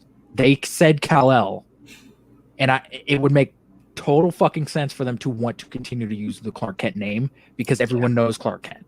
That's how I took it. Is they're making Clark Kent black. Yeah. Which also, on top of that, I don't know if you read this. Also, they're also looking for a black director for that. Also, So yeah, I mentioned that in the video also, which I'm fucking so over. I'm sick of all this shit. It's just like it's like they're choosing to do this before they have anything written or anything. So yeah, it's just like I point that out too, where it's like it's not like, because I'd be a little bit more okay with it if they had a story, if they had a story for what they want to do. They had a script, and then they auditioned a bunch of people, and the person who just happened to like be the best person for the part was a black guy. I'd be totally fine with that. I'm all for that shit. Get whoever's best for the part. They're not doing that here. The script's not even finished. So we don't even know if him being black has anything to do with the script. They just I'm sure it will. I'm sure they're going to craft the story around him being black. Because Ta-Nehisi Coates, the writer, is very much, he's one of those fucking obnoxious black people that makes everything about race. So I'm sure and I think that's why they're doing that. I think that's why they're going with a black Clark Kent, is because they want to capitalize on the Black Panther train, and they want to make a Superman story about the black struggle and fuck white people. And it's like, I don't want to see that. Like, I'm sorry, but I don't want to see Superman in like Detroit, like I'm dealing with the black struggle and the black cause and like Black Lives Matter. I don't want to see that. Sorry, but like that sounds stupid. I don't get it. Like I don't get it at all. And also, it takes away the importance by taking a white character and making him black. That inherently takes the importance away from the already black characters, the black characters in the universe, and the two black Supermen that are already in the comics. Because you're saying that they're not important enough to put in a movie, so we have to take this white guy and make him black. And I also feel like this is WB just pooping on the fans, because I know the fans, they want Henry Cavill to come back as Superman, but they're like, nah, we're not going to do that. It's like, WB does not give a fuck about the fans. They've proven that over the last year or so. They've proven that they do not give a flying fuck. Which is stupid, because they're the ones who make you money. So why would you not care about them?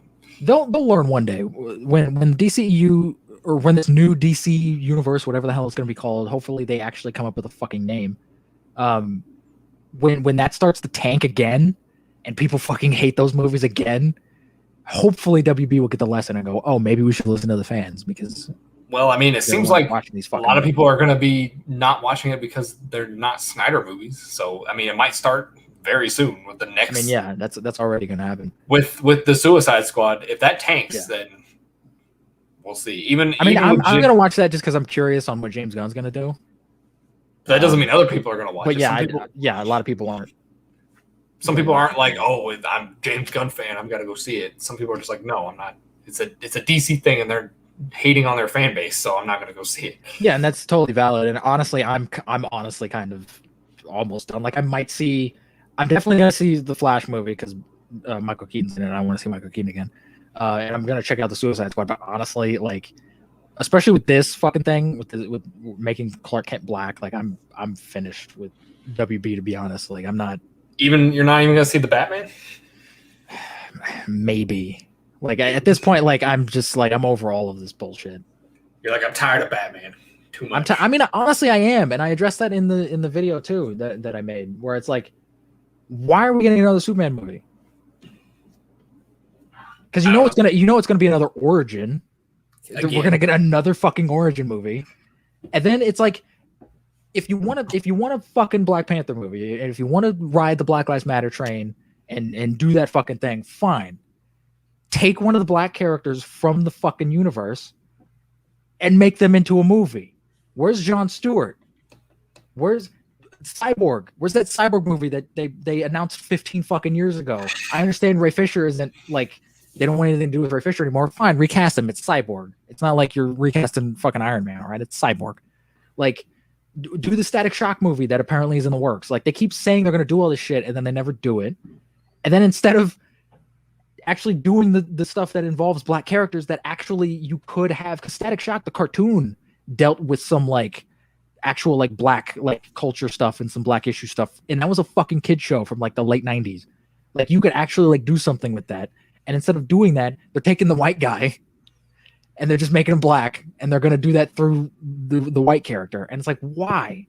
This is what I mean by like, they're clueless because they don't get it. And they're not going to understand why this is an issue to a lot of people, and they're just going to do it. And then because WB is going to, this is a win-win for WB anyway, because people are either going to see it because, you know, all Black Lives Matter, or I got to support this movie, blah blah blah blah, or if you hate it or if you don't support it, you're a big racist. So like, because that's, you know, that's going to happen. Probably. So like, they don't give a shit either way. Because if you don't see it, oh, you just hate black people. I'm in the boat with you though. If you just went out and was like, all right, we're doing casting for Superman, anybody come out, come audition, and they were like, all right, Idris Elba, he was the best actor, we're gonna make him Superman, or Michael B. Jordan or whatever. Sure, I'd be down with that. But no, they were specifically saying you gotta be black or you're not gonna be in this movie. Because that's different. Because now they're casting solely based on race. Exactly. And that's a problem. If you audition people and someone just happens to be like Hispanic, it's like, all right, cool. Now we have a Hispanic Superman. That's awesome. Which technically we have had a somewhat, I think Dean Cain was like half Filipino or something when he played Superman in his TV show. So it's like we've had a Superman be a different ethnicity before in a live action thing. So like, that's not a huge deal. But they didn't cast Dean Cain because he was half Filipino. Like, that's not why they did that. They just cast him because he was apparently the best person for the role. They cast him because he fucking looks like Superman. Like, so if a black person came in, if a black person strutted in and was like, fuck, that guy's Superman, make him Superman, cool. Or just continue with the Superman you have now that your fan base wants. They're not going to do that because they want to completely erase all the Snyder stuff. Doesn't matter. This is what your fans want, and your fans make you money. They're the ones who go see your movies that make you money, that buy your merchandise or whatever. They don't care. They're the people who fucked the universe from the beginning, and then bitched about like oh, Zack Snyder fucked it up, and it's like, no, you guys fucked it up. You guys forced Zack Snyder to put Batman in the Man of Steel sequel and to have him rush a Justice League movie out, and then you blame him when people don't like what he did with Batman vs Superman, and then now you're like, oh well, Zack Snyder was a problem. Now we're gonna go forward and do other shit. And it's like, clearly WB is the problem because they're making all the same fucking mistakes that not only they made early on in the DCU, but they've been making mistakes like this since fucking the first Superman movie. I don't get it. I don't get it at all. I don't know why they don't listen to their fan base at all. Because they don't care. I know they don't care. They're acting like a little kid. They're like, no, that you shouldn't like that. So we're not going to do that. Basically, like, yeah, that's a great way to put it. That's basically what they're saying. They're saying, fuck Zack Snyder. You shouldn't like that. You should like our bullshit. Because I know they were pissed about people liking Zack Snyder's Justice League. And oh yeah. What's even funnier is that they have not released the numbers officially for Zack Snyder's Justice League, but they have for every other movie that's come out. Well, they released a couple things. They haven't released like the exact not like how many viewers it is, but they released something recently that showed like where it ranked against some other movies that came out, like Kong versus Godzilla and Wonder Woman and stuff. And people were using that to show that like, see, the Snyder Cut didn't do very well. But you have to look at it through the lens of, for one, it wasn't marketed properly. Also, I think those were for like 4 weeks in or something. Like it wasn't even. Well, no, I think that was like the initial weekend. I think for each movie. I think I could be wrong. I thought it was for like what's currently on there. I thought if it was for currently on, then that's stupid because like yeah, 4 weeks later, no one's gonna care. But also it's like try to get anyone to watch a director's cut. And you realize how fucking hard that is to convince someone to watch another version of a movie they've already seen. It's also a 4-hour movie. It's 4 hours, that's already a hard sell. And like Godzilla vs. Kong, Mortal Kombat, and Wonder Woman 84 are like new movies. Yeah. Like they're movies that people haven't seen that you can market and go, hey, here's Kong versus Godzilla. We haven't seen this, blah, blah, blah. Justice League, people are gonna look at that and go, oh, I've seen that. Exactly. And then they're gonna 4 hours. I've already seen the movie. Why do I need to see more of it? Like convincing anyone to watch any director's cut, even if it's like 10 minutes longer, they're like, fuck you, I've seen it. Like, so the Snyder Cut already had a rough kind of ride anyway to even like get people to watch it anyway. The fact that it did as well as it did is should be championed and should be like fucking it did well for the circumstances that it was in. But they're not gonna talk about that. They're not gonna. And what was hilarious was that like a week or two ago, they put out a 4K trailer for Justice League, but it was the Joss Whedon version, and everyone was fucking pissed. The dislike to like ratio on YouTube hilarious. Is insane. It was fucking hilarious. There are so many dislikes on that video. And it's like that's clearly like them just not giving a fuck about the Snyder people and whatever. And it's like I understand, if you wanted to go in a different direction, that's fine. And if you want to do your own things, and if you weren't happy with Zack Snyder's vision, that's fine. Stuff happens like that all the time. You part ways and you want to do other things, whatever. But there's a difference between doing that and then just blatantly disrespecting the people who not only support Zack Snyder, but also support your fucking bullshit. Like, right. They're supporting DC. It's not really about just Zack Snyder. It's y'all fucked over Zack Snyder. We want Zack Snyder to get his vision out because you fucked them over. But we also want to support like the rest of the DCEU. Exactly. They don't see that. And so I hope fucking WB crashes and burns from this shit. Honestly. And I hate comparing Marvel to DC, but like Marvel didn't need to release their 1 hour cut of Zemo dancing or whatever, but they did it just because the people wanted it and they're like, fuck it, why not? So they did it. Yeah, they probably had no plans to do that. Yeah. So they just did it. But people were like, hey, we want to see it, and then they put it out. Marvel released a video, which I don't know if you saw, that I sent to you. They celebrate the movies or whatever. They're like celebrating people going back to the movies, and here's all the stuff you can see and stuff. And then the same day, Warner Bros. Puts out their Justice League 4K trailer. I'm just like, what? Like, you get two completely different studios handling these situations. And it's like say what you will about Marvel. I have my own problems with Marvel Studios and the MCU sometimes, but like at least they care. They at least act like they give somewhat of a fuck. Like, even if they don't, they at least pretend like they care in some kind of way. WB is just like, nah, fuck you. And it's like, all right, well then fuck you. I won't give you my money. Right. Like we're asking for this, but you're not doing it. Yeah. It's like why would I go see? We're asking for something because we care enough about your stupid universe to get something out of it, and you're saying no.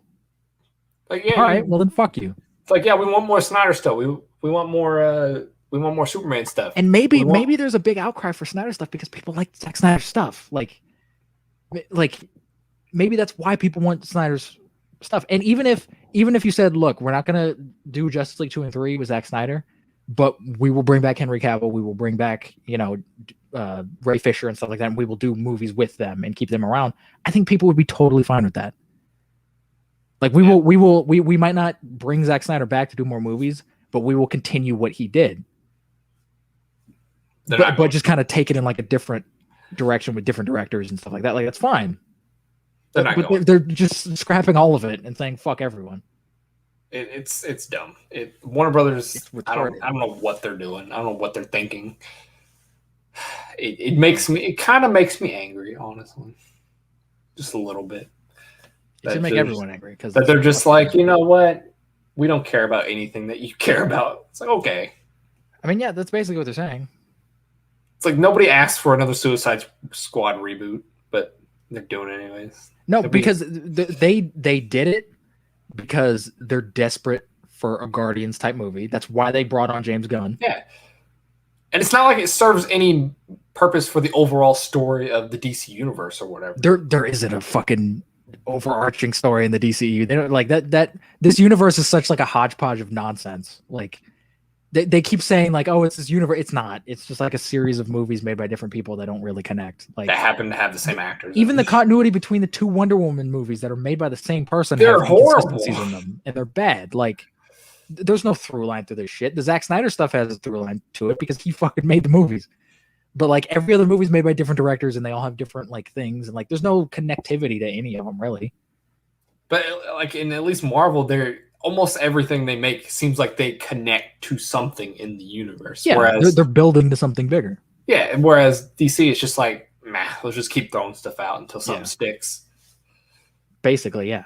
And it's just like, okay, well, like you're not Marvel. You're not. And then when you do throw something out that sticks, you disregard it. Like, yeah, like say what you will about Zack Snyder, right? Man of Steel did well at the box office. It didn't do fucking $1 billion because it's a Superman movie and it was in 2013, but it did well. It made its money back. It made a profit. And then if you look at the home video sales, it made close to $1 billion total for WB total. And if you look at Batman vs Superman made a fuck ton at the box office. It didn't do $1 billion, but it made them a lot of money, and it came close to $1 billion. And if you include the home video sales in the total gross of the movie, it made them $1 billion.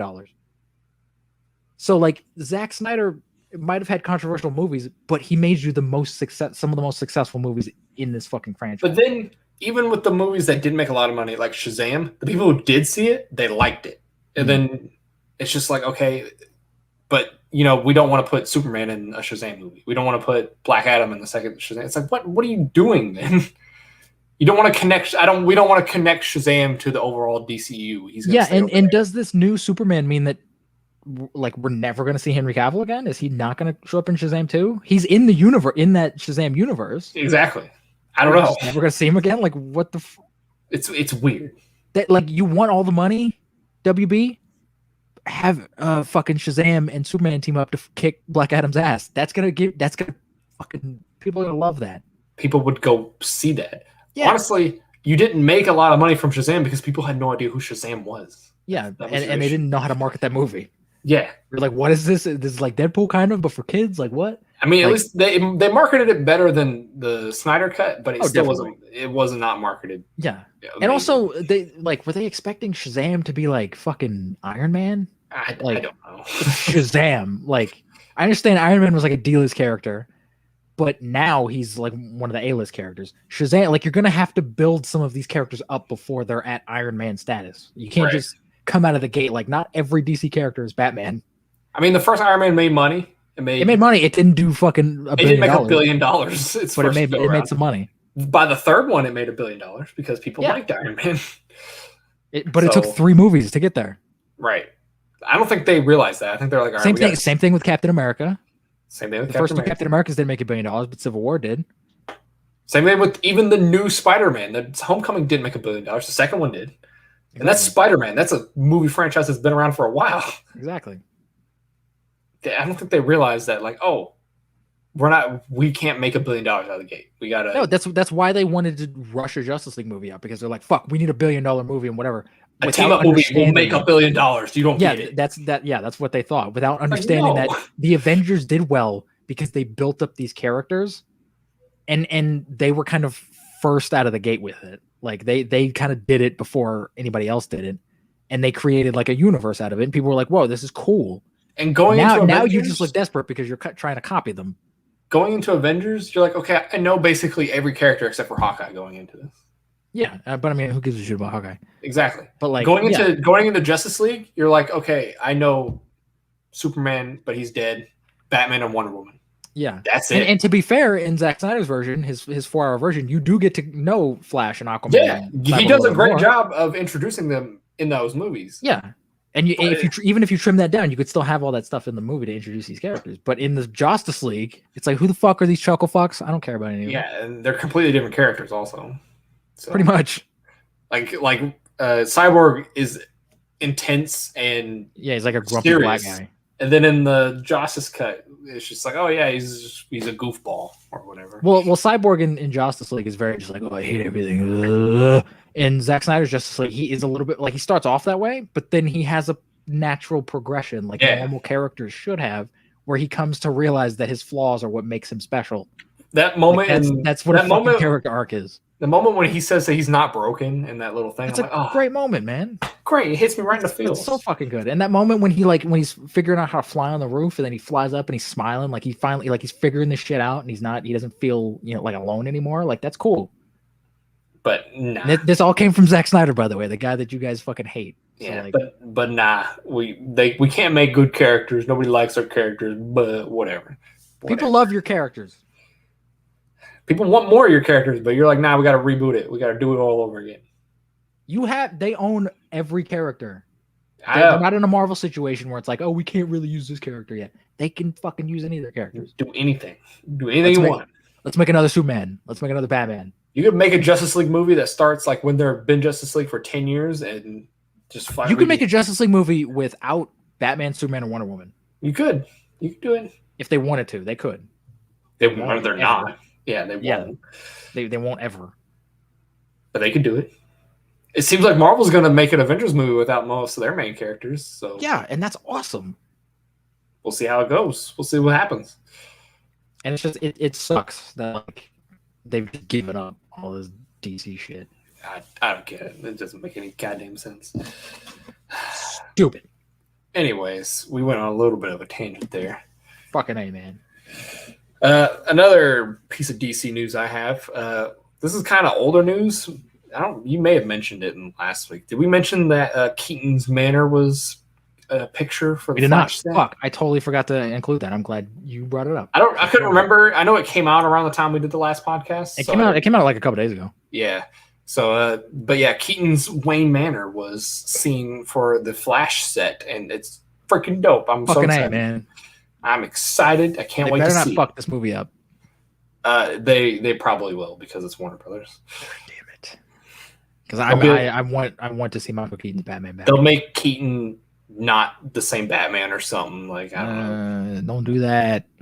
They'll be like, yeah, he's a grumpy killer and all that now. Well, I mean, that's kind of what he was. Yeah, but they'll be like, yeah, he's stabbing people in the neck and don't do that, because Michael Keaton's Batman did have kind of a bit of a humor to him. Exactly. Yeah. I hope he kind of has. I hope they kind of bring that back, because he burned that guy alive with his Batmobile, but he was kind of funny when he still had some humor to him. Like when he was Bruce Wayne, that scene with the soup still fucking cracks me up just because it's so random.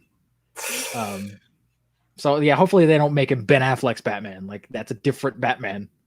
The Flash is starting to turn out to be like the Doctor Strange 2 or the Spider-Man 3 of this universe. That's what they're like. Let's just throw everything in there and see what happens. Which it's like, it's a little weird that the first Flash movie, the first Flash movie doesn't seem like it's about Flash. Like, it's not like, they're not going to focus a lot on Flash. Probably. Like, it seems like it's about everything else that's going on in there. They're definitely going to focus a lot on Michael Keaton. He's definitely going to come in. He's going to be the Iron Man. To Tom Holland Spider-Man in this. He's gonna be, hey kid, you gotta fucking stop being a dumbass. Like, and it's like, we don't need that. Ben Affleck's gonna be in it. Ben Affleck's gonna be in it for like 20 seconds. Probably. He's not even gonna be in the suit. He's gonna show up and they're gonna kill him, and then they're gonna kill him. That's what they're gonna do. They're gonna kill him. Please don't. Just leave it. That's why he agreed to come back to be Batman, was so that he could be written out of the universe. You can write him out. You don't have to kill him. That's how they're gonna kill him, or that's how they're gonna write him out. They're gonna kill him. How else are you gonna write him out? He goes into retirement. I don't know. No, but then he's still around. Yeah, but he's not Batman anymore. Michael Keaton's going to be. That's what Batman. I wanted his Batman movie to be. Like, if Ben Affleck wanted to like phase out, and I think WB could have came up with a compromise where they're like, all right, we'll let you kind of phase out. We want you to make the Batman though, and you don't have to be Batman in the Batman. That movie could be about you passing the torch on to somebody else and finding someone who is worthy of being the Batman. Fits in with the title perfectly. You could have made that movie. Nah. But instead they just had to start over and fucking... We're making the Batman with a different Batman. Don't worry about it. That's like, all right. Don't worry about it. It's all stupid. It's all dumb. I don't get any of it. I don't understand their plan. Because they don't have a plan. That's why I don't understand. They don't have a plan. They're just like, we're just making movies. But they're kind of connected, maybe. What? They were connected, but now they're not. But they kind of still are. But we want to make sure that they might still be connected in case we want to change our minds again later. Yeah, like they've said that like we don't really want to do the connected universe stuff anymore. We kind of want to let directors come in and do whatever they want. And I'm like, well, that's bullshit, because that's what Zack Snyder was doing, and you said no. But also, it's like you're still connecting. They're saying that because they're like, oh, we can't do it well, so we're not going to do that anymore. Basically, but then you're still connecting stuff because you're using the actors who are in other movies, like. And then you blatantly are saying the Suicide Squad is, I don't know if it's a reboot or if it even is. They haven't like 100% said it. I think they are intending it to be like a reboot. But like they got the same actors, and it's weird. I don't get it. I don't understand. Yeah. Is Wonder Woman 84 connected, or is that a weird different thing? I don't know. It seems like it's a direct sequel to the first one, and the first one's connected to DCU. So what is it? I don't know. I don't get it. I don't understand. Somebody help me. Help me understand, Warner Brothers. Tell me what you're doing. Isn't that a line from somewhere? What, from a movie? Me? No, it's like, help me understand. I'm lost. Like, blah, blah, blah. Isn't that from Days of Future Past? Isn't there a character? Isn't it like Professor X? Who's like, help me understand the thing, like the thing. Maybe. I don't know. That's from something. I didn't intend that to be a reference to anything. Like, I need to understand. That's from something. I can't think of. Doesn't Will Smith yell "help me" about something? He's like, "Help me." That's Kevin Hart. That's Kevin Hart. Yeah, big fucking racist. That's not racist. I could have swore that was Will Smith in that movie. No, help me. That's Kevin Hart. Me. Yeah, you're right. It is Kevin Hart. It's 100% Kevin Hart. Will Smith doesn't need help with anything. He's Will Smith. Have you seen that picture? This is way off topic. Have you seen that picture of his dad bod? Yeah.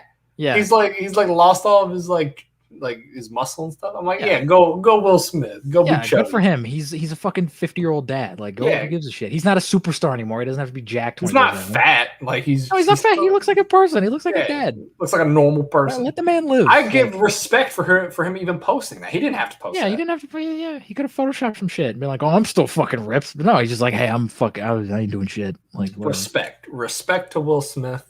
Props to you. I mean, he could be doing it for a role. I don't know. But I doubt it. Either way, it seemed like he was just being like, "Look, this is who I am." Yeah, he was at like the beach, and he was just, like, he had his shirt like open. And he looked drunk. Like he was like, "This is me." Like his face in the photo, he was like, "Man." He just had his like big old fat Santa belly out. I was like, "Good for Will Smith." Good for you, Will Smith. Then my last piece of DC news.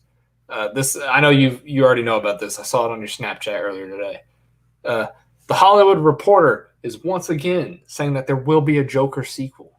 Yes, this was news I was about to talk about. They put out a thing talking about like other DC movies, and I think it's in the paragraph they mentioned that like, you know, everything going forward except for like the Batman and the spinoff show and then the Joker are going to be kind of in their own universe. And everyone took that as like, oh, does that mean the Joker and the Batman are connected or in the same universe or whatever? I don't know if that's what they're saying. It was worded very weird. They could be saying that. I don't know. And I know they also said that Joker, it said Joker and its sequel. And that's what people are kind of like. They're like, oh, is Joker getting a sequel? And I know that WB announced this like a year ago that they were like, oh, Joker 2 is officially happening, blah, blah, blah, blah, blah. But then Todd Phillips came out and was like, no, that's bullshit. So like, I don't know. maybe Warner Brothers wants to make a sequel, but Joaquin Phoenix and Todd Phillips are like, we don't really want to do it, and they're scrambling to like figure out what they're gonna do. I don't know. I'm sure they want to because it made $1 billion. Like I'm sure they want to do more. I'm sure they're fuming that they can't make a sequel. Yeah, but I mean, what did they fucking expect when they cast Joaquin Phoenix? He's never done a sequel in his life. He turned down Doctor Strange because of the sequels. He's like, that's not the type of the actor he is. He comes in, he does a job, and he moves on to something else. Like, what did you expect when you cast fucking Joaquin Phoenix? There's that Warner Brother Clueless coming back. Yeah. And I know some people are saying like, oh, well, if they give him a bunch of money, he'll come back. I don't see Joaquin Phoenix. I don't think he's that type of person. Yeah, he's not that type of person. And I also think it would be weird if Joker is the one movie he comes back for. Like, I love Joker. I think it's a great movie, but like he's made so many fantastic movies that like, why didn't you make a sequel to this? You fuck. Yeah, like, exactly. So I think that would be weird. And I think he said like he'd be interested in it, but I think he said he's kind of done. Like he's moving on. He's doing other stuff. That's him just being nice. He's saying he's done. There's no.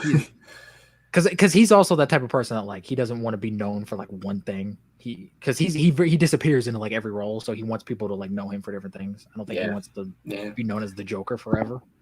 Would you be okay if they made a sequel to the Joker, but it's about somebody else who's being? I would love if they made like a Joker anthology series where it could still be Arthur Fleck and it could still be somewhat of a continuation of Joker, but I think it would be amazing if you got a different actor in the role, kind of tying into the whole unreliable narrator thing from the first movie, where like you don't know like what's bullshit and what's not. It's like, oh, is this Arthur Fleck? Is this another guy? Like, is he pretending to be Arthur Fleck? Is this what Arthur Fleck has always looked like? Like, I think that could be a really cool, like, interesting kind of character trait for this Joker to have, where like you don't know what the fuck is true or not. Like, I think that would be a really interesting way to continue the story. And I think that'd be the only real way you can continue the story. If you make sequels, but every sequel has a different person in the role and it's kind of a different movie. Like the first movie is a bit more of like a gritty drama. And then the second movie is more of like a flat out comedy. Like that. I think that's a really cool way to do it. I don't think they would do that, but is one of us smart enough to do that? No, of course not. I don't know. I'd like to see that. I think that'd be cool. I don't think we'll see a sequel at all to that, but maybe. If we do, it's not going to have Todd Phillips involved with it because he's flat out said like he's done. Like I don't think it'll have Todd or Joaquin attached to it. I don't think it will. I very much doubt that Joaquin is coming back. So that's why I don't think there'll be a sequel ever, because I think that's what Warner Bros. Wants. He wants both of them to come back. I think they'll try something, and if they have to, they'll make it without Joaquin. And then people will be like, "Well, this is stupid. He's not in it, so why am I going to see it?" I mean, yeah, that's going to inevitably be what happens. Where it's like, we're going to get another Joker. What the fuck? Like, well, that's what people said with the Batman. They're like, "Well, we're getting another Batman movie," and then they saw the trailer, like, "You know what? This looks pretty good." Yeah, they do that. They do that with fucking everything. They did that with Joaquin Phoenix's Joker. They're like, "We're getting another Joker," and then they saw it and they're like, "Holy shit, he's really good." They do that with everything. So I don't know. Everything's dumb until it's not dumb. I want that on a T-shirt. Everything's dumb until it's not. Everything's dumb until it's not dumb. That's all my DC news. So if you got any more, go ahead. I have one more piece of DC news. Apparently, Kiva Goldsman, the writer of Batman Forever, talks about the Schumacher cut of Batman Forever, and he possibly teases some stuff. He says there may be a renaissance of Batman Forever coming soon. Well, I saw that it wasn't trending on Twitter, but people were talking about it on Twitter. The release the Schumacher or whatever. Yeah, it's been trending for a while ever since the Snyder Cut happened. Because I don't know if you know the story of what happened with Batman Forever, but apparently Joel Schumacher, like his original like vision for the movie was a much darker like character study on Batman about like Batman is kind of like blaming himself for the death of his parents because he's the one who wanted to go to the theater when his parents didn't really want to go to, but they did it for him. And so he's kind of reflecting on the fact that like, is this all my fault? Like, did I cause my own like personal hell and turmoil and stuff like that? And I'm like, that's a cool fucking idea. And there's also apparently like 40 minutes of footage from that movie that's just like in a vault somewhere that like isn't in the movie. And some of it, like we've seen some of it, and it definitely does have a different tone than the actual movie itself. And I think Batman Forever could be the best Batman movie ever, but I still think even if they put that stuff back in the movie, the look of that movie and Tommy Lee Jones is still like unforgivable. Like you can't fix that. But I would be interested in seeing this version. That is definitely not going to happen. They will not. Warner Brothers is not going to release that. People said that about the Snyder Cut. Oh, after the Snyder Cut and people loved it, after Warner Brothers like, yeah, you're not going to like this. We're done. We ain't doing this shit no more. Yeah, you ain't getting another one. But this one, I feel like this one would be like, if we ever do see this one would be just kind of for the fans. And put it on YouTube or something. Because this wouldn't be a massive release. They wouldn't have to like spend money on it really, because the footage is already there. It's not like they're effect shots. True. So all you have to do is just give it to some fucking YouTube editor and just have them splice the fucking scenes back in. Like that's all you got to do really. Like you do it in a weekend. But I mean, I'm open to seeing it. I'm open to seeing it. Well, just because I haven't seen the original Forever movie, so I'd be fine with just sitting down and watching this for the first time and not knowing anything about it. Just being like, all right, let's watch this. Yeah, because if you watch Batman Forever, like that thread is still kind of in there, but you can tell that like some shit got cut out. Isn't this is Forever the one with the blatant McDonald's commercial in it? Is that the one, or is that the Batman and Robin one? It's like I gotta go get it. Well, like it was shot. There was like whoever shot the Batman. No, it was the Clooney one, wasn't it? There's a line in Batman Forever where Alfred's like, "Oh, I made you a sandwich," and then Batman's like, "I'll get drive-through." Yeah, that's what I'm talking about. That's Batman Forever. That's the first line Batman says in Batman Forever. That's what I thought. I thought it was a bunch of bullshit. I'll get drive-through. In Batman and Robin, it's I'll cancel the pizzas, and then they drive away. And it's like, what the fuck is this? The drive-through thing though, because didn't they make a McDonald's commercial out of it? I'm sure they did. I'm sure they made millions. I think they did. It would make sense. I think they did. I think they used that exact scene. They probably did. And then they put a McDonald's logo on it and just said, "I'll get drive-through." McDonald's. Come to McDonald's. Batman. I'm loving it. Like Batman doesn't fucking eat fast food. And it's definitely not McDonald's. Yeah. He's got that uppity fast food. Yeah, Batman would go to like Wendy's. Yeah, he's going to Wendy's. He's paying that extra. I got a salad. I was like, you're at Wendy's, sir. Get a fucking cheeseburger or get out. Imagine they say that to Batman. Get a fucking cheeseburger. Get the hell out. We don't have salads here. The fuck are you talking about? They have salads at Wendy's. No, that day though they didn't have salad. It's like we're fucking out of salad. It's National Salad Day. Like it's National Be Unhealthy Day. Also, why are you just dressed up as Batman in a Wendy's at noon? Are you Batman? I'm Batman. I would like a salad. At noon, he's out at noon. That's what's so weird about it. That he's not off fighting crime. He just put on the bat suit and went to Wendy's. In a normal car, not the Batmobile. No, he's in the Batmobile. Oh, okay. But he's just wearing the bat suit at noon on a Thursday. Like, and he can't move his neck, so he's like moving his whole body. I would like a salad, please. I need a salad. It's like, okay. Batman, you look like really stupid during the day. Your suit, it doesn't hold up in the light. You can't really move your neck all that much, can you? You're stiff looking. The suit in Batman Forever is like really obnoxious. It's not the nipple one. That's the no. Val Kilmer has nipples too. Oh, everyone forgets about that. Everyone poops all over Batman and Robin for having bat nipples, but like Val Kilmer's Batman has nipples on it. I think because there's a blatant shot in Batman and Robin where it's like there's this chest. Well, yeah, when they do the suit up thing, it's like you see the bat butt and then the bat nipples, and it's like, all right. And people are like, wait a minute, that's not right. That wasn't necessary. But it's like the Batman Forever one has nipples, but then the Batman and Robin one has like areolas. Ew. So it's like another layer of nipple. And like, why did you like add another layer of nipple? Why? That's weird. Who's the costume designer for this movie? Who did I think that was Joel Schumacher's idea. Yeah. He's like, that needs more nipple. Right there. That Probably. Zack Snyder did it in Watchmen. So did he? He did it with Ozymandias. Ozymandias had nipples on his suit. But that was the whole point of that movie, though. It was satirizing superhero movies of the time. Like that's because that's what Watchmen is. It's satirizing superheroes. Who looks at a suit and is like, that needs nipples on it? Like, weirdos.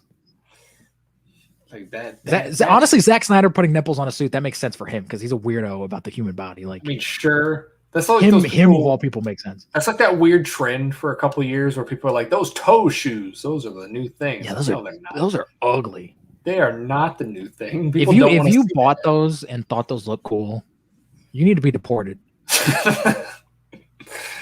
Yeah, that was. I don't know why that trend took off. But I don't know.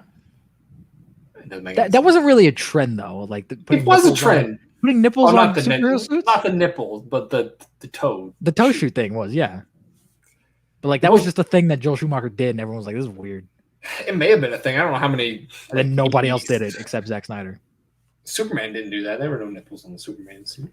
I mean, technically, you can see Christopher Reeve's nipples through the suit sometimes, but that's not like that. That's not on the suit. It's just the fabric on the suit was very thin, so you can see his nipples. Same thing with Adam West's Batman. You can see his nipples, especially on Blu-ray. You can see his nipples a lot. Where's the 4K release? You see his chest hair and everything. I need to see every orifice on. I don't need to see. No, I don't need to see every orifice on Adam West. I need it. I need the 8K release. Oh, God. That's what I need. Honestly, that show looks fucking gorgeous on Blu-ray. I'm sure it would look gorgeous in 4K as well. I'm sure it would. I'm sure it would. Is that all your news, though? Is that everything? Oh, man. I don't have a fun fact of the day. Cocksucker. We do this every fucking podcast. I know. You have a fun fact. I had and all when day. You do, you say it at the fucking beginning. I had it all day. I had all day to think of this. No, I can't think of one. You don't have any knowledge, any fun. No knowledge. I have no knowledge of anything ever. No knowledge.